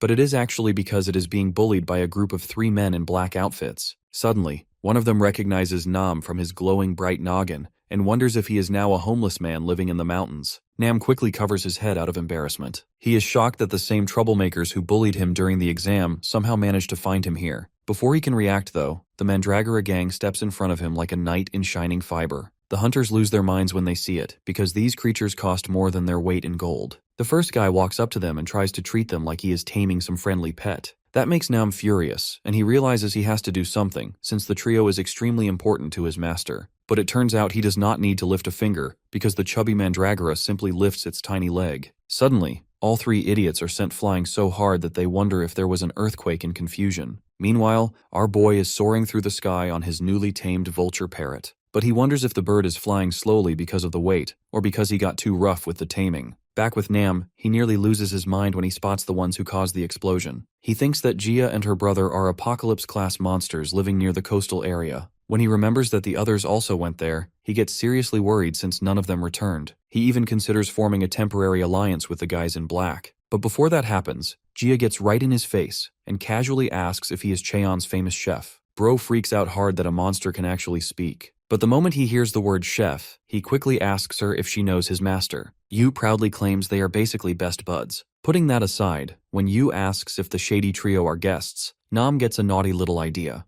He snitches to what he thinks are apocalypse-class beings that the trio are dastardly thieves stealing his master's property. It is at this exact moment that they realize they messed up. An hour goes by, and our boy finally returns to his humble abode with a big sack full of shiny quartz. He notices the vulture parrot is almost half dead from hauling so much weight for miles, so he tells the poor fella to rest after a job well done. The fluffball, who is literally a bird, rolls off the vulture's back too, because somehow it got motion sickness from flying too high. Seeing the shady trio of A-rankers tied to a tree like hostages, our boy wonders what happened while he was gone. Yu tells him the story about the Mandragora thieves, but he suspects there is something deeper happening. Meanwhile, Jia asks Kim to give her a review of her beautiful, humble abode. While the girls go sightseeing, Yu explains that these guys are from the Research Institute. They belong to the same organization hunting down Kim. Our boy recognizes it as the same lab Nam stole the tracker from. He realizes that more hunters will keep coming, because Kim has some kind of tracking device that is active even inside the demon realm. Still, he is confused about how they discovered his home when he and Kim were all the way out at the coast. After that, Yu holds out a metallic mandragora in his hand, and explains it is probably because of this tiny shiny troublemaker. Our boy can hardly believe that someone actually managed to fuse fluid metal with a living mandragora just to track Kim down. Yu adds that they only came down here because their own mandragoras pointed the way, and their next destination would have been the coastal area. Hearing that, Cheon realizes he seriously needs to build some kind of security system before things get worse.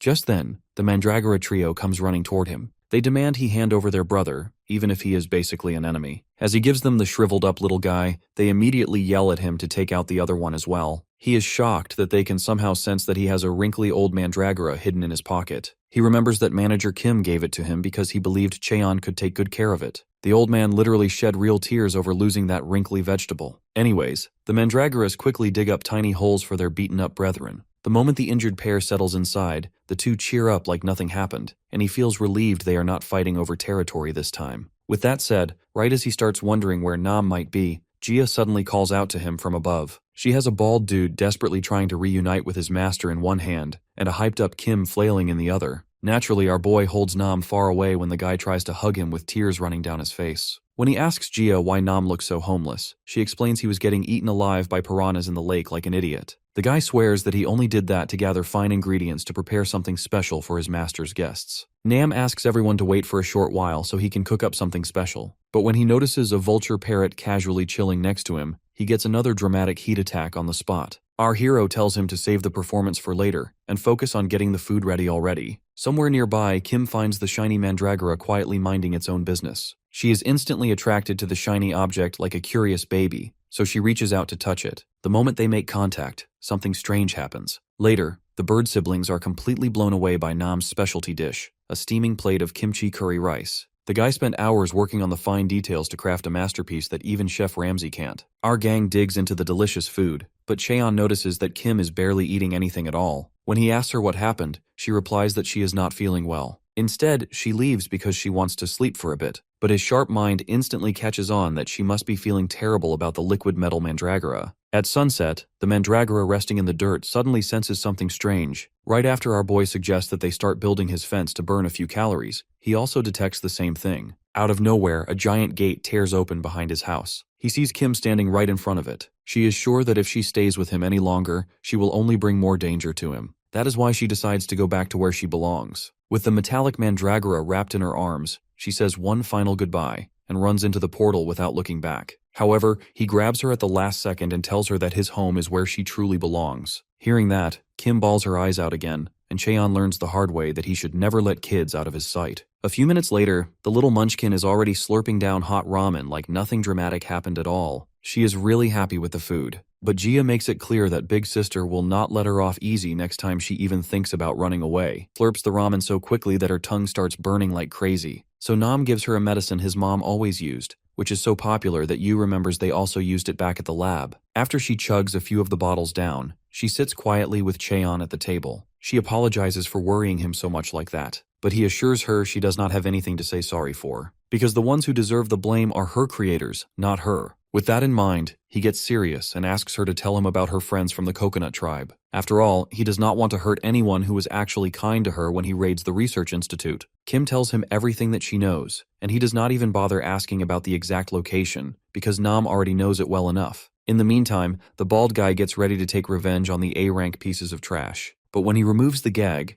the A ranker instantly tries to bribe him if he lets them escape. Pretty Boy goes on about how he is rolling in cash and can pay him a huge amount, even promising to shut up about everything that happened. However, Nam humbles the arrogant moron by showing the black card only the top 1% can own. The hairless clown laughs, because he never expected his sweet revenge would walk right to him. The A ranker tries to pretend he was just messing around, but Nam shows no mercy. He pulls out 3 shiny balls made from raw oblivion herbs. He never tested himself either how painful the allergic reaction is, but Nam believes it just might be the cure to their trash personalities, and he stuffs the balls right in their faces. The next morning, Kim is happily playing around with the fluff ball. Yu asks him if he is really going to raid the lab. Our boy agrees, and asks him to take care of Kim while he heads out with Nam and Master Gu. Right then, the bald guy shows up with a giant backpack and a huge smile on his face. The reason he is excited, of course, is because he will finally meet a top-tier alchemist. That person might just have the cure to his lifelong disease. Seeing that, Jia points out they are way too obvious and should at least cover their faces. Nam is not interested at first, but his opinion changes instantly when he sees the absolute queen hiding under the mask. Unfortunately for him, she gives her mask to our boy even though it does not even fit him all that well. That is the exact moment when he realizes he fell in love at first sight. Like an absolute Chad, he tells her that he is not the type to mess around, and he means something when he says it. With zero hesitation, he asks her what kind of guy is her type.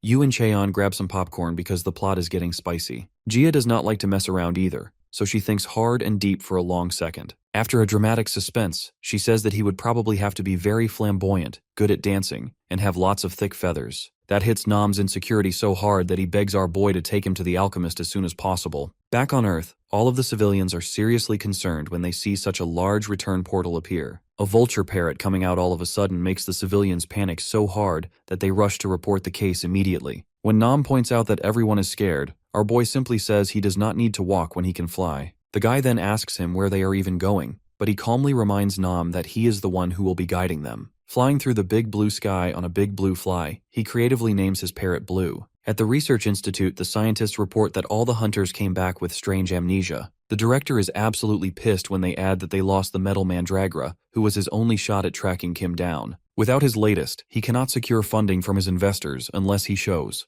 Just then, one of the scientists shows him a small note attached to a hunter's gear. When the director reads the "See you soon" message, he starts yelling at his terrified employees. At that moment, the window behind him shatters, and our boy crash lands straight into the office. He learns the hard way that even a single missing tail feather really makes it difficult to control his ride. The scene shifts to the past, when Nam told him about the institute's location, but he was still worried because the lab is the most powerful one in the entire nation. Even the current headlines are discussing how the institute created a living mechanical creature. Nam is terrified that they are committing a major crime against such a huge organization. However, his sensei's calm demeanor gives him a bit of confidence. That is, until he notices one of the tail feathers is missing. Our boy explains it has been that way since the moment he found Blue. Apparently, that missing feather is the reason why Blue was being attacked and eventually forced out of his community. Ever since he saved him from all the other vultures, Blue has been strangely happy. After flying for some time, they finally spot the research institute deep in the mountains. He orders Blue to go full speed without turning.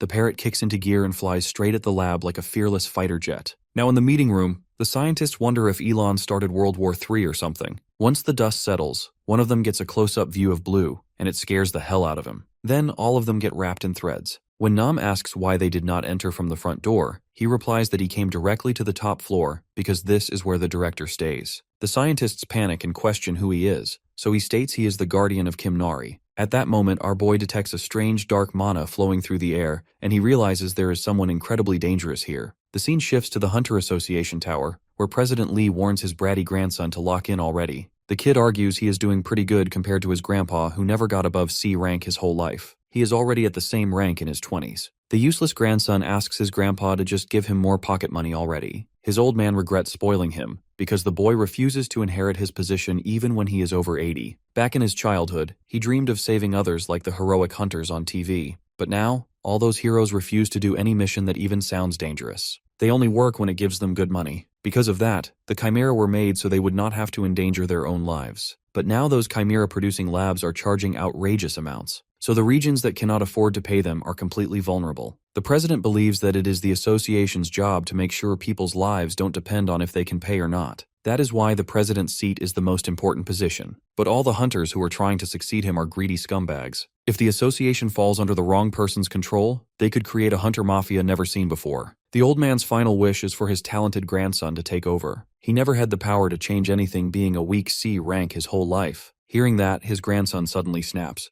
But before he can say anything, a man urgently reports that there is a vulture parrot flying around in the slums. When the president asks who is taking care of it, the man says that no hunter is taking the job. That really grinds his gears, because they all know a job in the slums will not pay anything. The president orders him to inform all the Chimera labs and declares he will do it with his own hands. Surprisingly, his grandson Bayek says he wants to come along as well. Back at the lab, Cheon notices the ominous mana is coming from a white-haired scientist. He shows no mercy, instantly slicing up the danger with his threads. However, the scientist's body suddenly turns into liquid metal. Nam stares in horror at the Chimera pretending to be a human. Even the man's underlings are shocked because they never realized he was actually a Chimera. Director Myong's body morphs into a creepy monster. He becomes furious at our boy turning his precious lab into a complete mess. While the director swipes his metallic claws at him, he notices the liquid metal looks almost just like Kim's. However, there is no mechanical part to it, which means he tested everything on his own body. At that moment, Master Gu tells him that he can now read Director Myong's mind. Cheon suddenly sees sharp flashes of the twisted man's memories. In the deepest, darkest corners of his labs, the director injected kids with all kinds of unstable things. He did it all to go beyond anything a human has ever reached,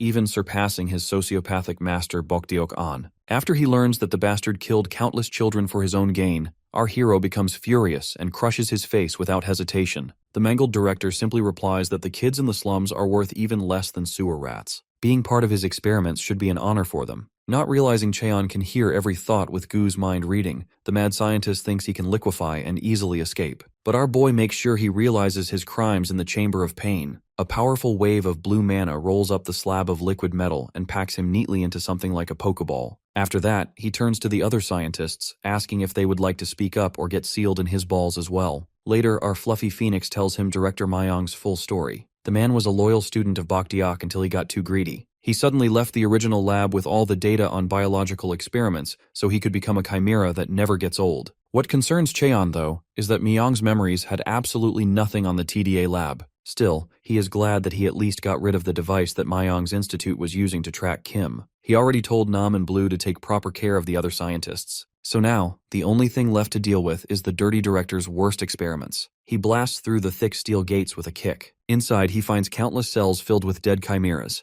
Gu cannot believe the psychopath actually preserved the children's bodies for research use. Looking at the children reminds Cheon of the time when the TDA lab tortured him. In the end, they always made sure he stayed alive, because he was their golden cash cow. He decides the children deserve to finally rest in peace. Suddenly, a little fox-like creature comes out because it smells something familiar. He instantly recognizes she is one of Kim's friends. So he gently asks the little thing if it knows anything about mechanical creatures. The fox gets excited when she realizes they know about Kim, and quickly asks if she is all right. When he tells her that she is finally enjoying life in the demon realm with him, her eyes fill up with warm tears. She says she has been waiting for Kim to return this whole time, and she is relieved that he is still alive. Right then, 2 more of Kim's hidden friends shuffle out from behind the door. They are also followed by 4 squirrels he never even heard about. When he asks if there are any others left, Foxy explains that everyone else was either sold off or quietly eliminated. After hearing that, he opens a portal to the demon realm, giving the surviving chimeras a place where they can live freely and safely. Soon after that, President Lee and his grandson arrive at the research institute. They freeze up when they realize the chimera's actual target was the laboratory instead of the nearby slums. As smoke rises from the wreckage, Beck spots the vulture parrot circling above. Then he notices something even stranger, because a masked guy is mounted on its back like he's playing modded Minecraft. Meanwhile, our boy calmly asks Nam if he handled all the researchers. His loyal puppy confirms that he moved every last one of them to a secured location. Nam then asks why they did not simply wipe the witnesses' memories, but he says he left that untouched on purpose. After that, he asks who the 2 people watching from below are, and Nam explains that they are the association's President Lee and his grandson. He thinks they probably rushed over because of the wave of urgent reports. Cheon remembers the president's familiar name, so he decides to mess with him. Out of nowhere, he tosses down a Pokeball for the old man to catch. When the president recognizes it, he is shocked since it's been a long time since he saw such a powerful mana seal. These seals cannot be broken unless the breaker has more magic power than the creator. As he wonders what kind of monster could seal a powerhouse like Director Myong, his subordinates confirm that no one died in the chaos. However, they keep receiving bizarre reports. Apparently, the director's own crew claims he was an imposter, a chimera pretending to be human. They continue explaining that the intruder even saved all the researchers after burning down the chimera lab. Listening to this, the director silently wonders if the intruder is the same boy he assumed died long ago. High in the clouds, our hero decides that they will return straight to the demon realm without any more delays. Even though Nam wants to get his smooth head checked out properly, it is tough to stay on Earth with the association tracking them down. Later that night, Manager Kim is jolted awake by a loud noise outside his door. He steps out, wondering who could be visiting at that hour. There, he finds a druggie on the ground with a black mask half covering his face. The horror scene almost scares the soul out of the poor man, but Cheon's familiar voice calms him down. The frightened man asks why he is suddenly visiting in the middle of the night. With a warm and reassuring smile, our boy says it's time for him to see the demon realm. Back at his humble abode, Kim and the bird siblings start working on a plan to build a fence using all the quartz and light crystals lying around. The little kid is blown away when Yu makes a lamp by slapping a hollow quartz on top of a fat light crystal. A few moments later, a portal opens behind them, and Kim immediately thinks Cheon has returned. Instead, all the chimeras from the research institute tumble out of the portal and pile up on top of each other like laundry. The bird siblings look confused and wonder why our boy would send over such weak chimeras. But Kim quickly runs away and shyly hides behind the house. Meanwhile, Sasa stands proudly in front of the newcomers, looking like he is trying to assert dominance. However, the tiny tree chimera ignores the loud idiot and waddles over to the vegetable garden with rich soil. Then, a chaotic fight breaks out when the garden's original owners catch the intruder stepping on their territory. Soon after, our boy also returns to the demon realm with Nam and Manager Kim. The manager is instantly impressed by the complex structures Cheon managed to build inside the supposedly primitive realm. The fat man starts nerding over the incredible architecture our boy designed with almost no resources. But Cheon is more focused on Kim, who is hiding behind a tree instead of catching up with her old friends. He runs off, telling Nam and the manager not to move while he handles the situation. After that, he returns Jia's mask to her and asks why fiber warfare is happening inside his vegetable garden. She explains that the tiny tree sapling wants some of the fertile soil, and the mandragoras started a turf war to defend their land. When neither side budges an inch, the Ant-Man rushes in to help settle the fight. The sapling uses its vine to launch its buddy straight at the chubby mandragora. Unfortunately, things do not go even close to the way they planned. The chubby mandragora smoothly sidesteps at the last second, so the ant flies past and bonks its head straight into the metal mandragora instead. Seeing that disaster unfold, the tiny sapling quietly picks up its poor buddy and returns to its group in crushing defeat. Our hero quickly notices that the fox is missing. It turns out she saw Kim slipping away earlier and followed after her. Sitting on the other side of the tree, she tells Kim that she will not move an inch until her apology is accepted. You see, Kim completely gave up on fighting in any matches when she was at the research lab. The curse that made orders absolute didn't work on her, so the scientists couldn't make her fight no matter what they did. Every single time she was sent for a ranking match, she always lost after getting beat up on purpose. Seeing that, the scientists theorized she must have been born with a gentle personality. Even though she is a combat chimera, she refuses to fight back. However, Director Myung did not worry at all. If it was just a personality issue, then he could fix that with ease. The evil bastard placed a few of the weakest ones into her room so they could become her closest friends. Then he used the curse to force those same friends to fight her. He believed there is nothing more painful than being betrayed by the very friends you trust the most. After breaking her down to pieces, he tried to brainwash her, saying they loyal friends do not exist. He told her she would die unless she broke them before they had the chance to break her. At that moment, something deep inside her snapped. She suddenly took off with tears in her eyes. She chose to run away rather than hurting her friends. Every scientist in the lab tried to stop her, but no one could stop her from escaping straight through the portal. Shifting back to the present, Kim is now in her original form. Foxy is shocked to see her crying. She asks why Kim is crying when she is the one who should have been upset. Kim hugs her tightly and says she missed her and the others for a very long time. Meanwhile, the three grown-ups have been quietly watching, stalking them from behind a tree this whole time. Cheon is relieved they are back on good terms again. When he returns to the house, though, he finds the two smooth brains took the order way too seriously. After that, he introduces the manager as his personal A-rank alchemist. The old man makes a solid introduction, but then he blurts out the first thing that pops into his mind. Unk politely asks the bird siblings if he can have some of their feathers, for research purposes, of course. The scene then shifts to Bongsu, who is meeting up with the cute clothes shop girl. He swears to her that the bluebird monster hoax was real and how the association came running to take care of it. Right as he tells her the weather is getting pretty cold, she serves him delicious steamed sweet potatoes. He instantly cheers up when he takes a bite of the warm goodness. She notices that he looks a little paler than usual. Sure enough, he admits that he feels a little sick, and his body is in pain after every workout. When he mentions that even painkillers do not work, she realizes that it suits the signs of awakening sickness. She believes he is cold because of the fever, and the body pain is a classic sign. Plus, he is in his late teens, which is when awakenings usually begin. Hearing that, the kid instantly refuses because there is no way a bumpkin like him can become a hunter. She fires back that background does not matter for hunters, and points out his growth has been quite fast lately. She forcibly hands him some money, and orders him to use it for a bus to the association in the nearby city. There, he should take the test to confirm his potential. The tsundere shyly says there is no telling that he might become a legendary hunter someday. Bongsu is really happy to hear her say that, so he thanks the nice lady. The lady who is seriously sensitive about her age rages because she is still a young girl, but he calls her lady again, and promises to pay her big favor back someday. Meanwhile in the demon realm, the new chimeras help the bird siblings build the quartz crystal fence. While Yu is not really tired by the labor because he is a chimera, Nam refuses to stop helping even though he is half asleep. Soon, they all gather with Cheon to finish the job while manager Kim figures out a way to fix Blue's tail feathers. When Nam says he wanted to get his head checked first, our boy unintentionally threatens him to go home if he cannot wait, which makes the bald boy go quiet real fast. Then he sternly reminds the Chimera gang that no one gets to live for free unless they contribute something. Later, Kim accompanies him on his way to finish a part of the fence. After he tells her what he plans on doing, he asks her back if she is on good terms with her friends now. The girl instantly freezes up,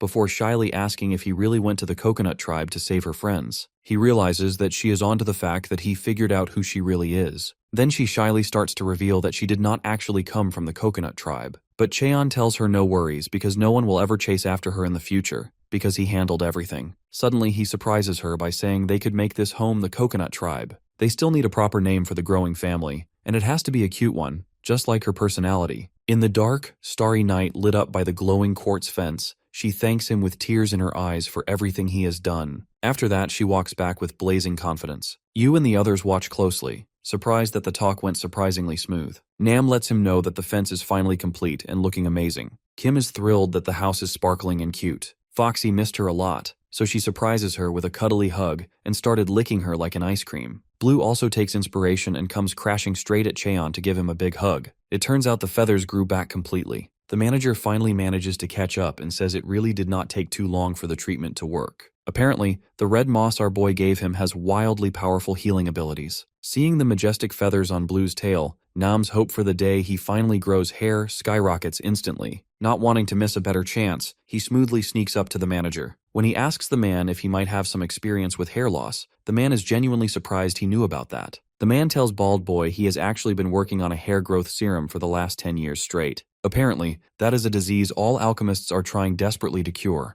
So the manager promises he will contact Nam first, since he seriously needs it right now. Nam's shiny bald head instantly hits the ground. He bows deeply to the man whose hands truly hold his chances of getting a girl. The manager then tells the bird siblings he discovered something new from their own feathers too. He tries to carefully explain that magic circles are very hard to crack, and the curse on them is so complex he has never seen anything like it before. However, he believes that a very large number of mandragora fruit might help him completely crack the case. Hearing that, our boy asks him if that is the red fruit that grows naturally on mandragoras. He also explains that they are extremely tough to get, because you can only pick them fresh if the mandragora lets you pick them. Plus, they should make little huts because the little creatures like to hide in dark holes to stay safe from predators. Manager Kim is amazed by his absolutely priceless knowledge about the species. Cheon admits he has a bit of history with the little guys, something he never really talked about before. He remembers the time when he was sent on a mission. They wanted to test if he could survive 10 whole days in the demon realm all by himself, but the mission felt more like a casual trip to a snowy mountain to someone like him. He even decided he should hike all the way to the top just for fun and a little challenge. On his way, however, he suddenly heard a rustling sound in the bushes nearby. When he looked inside, he saw an injured little mandragora struggling to move.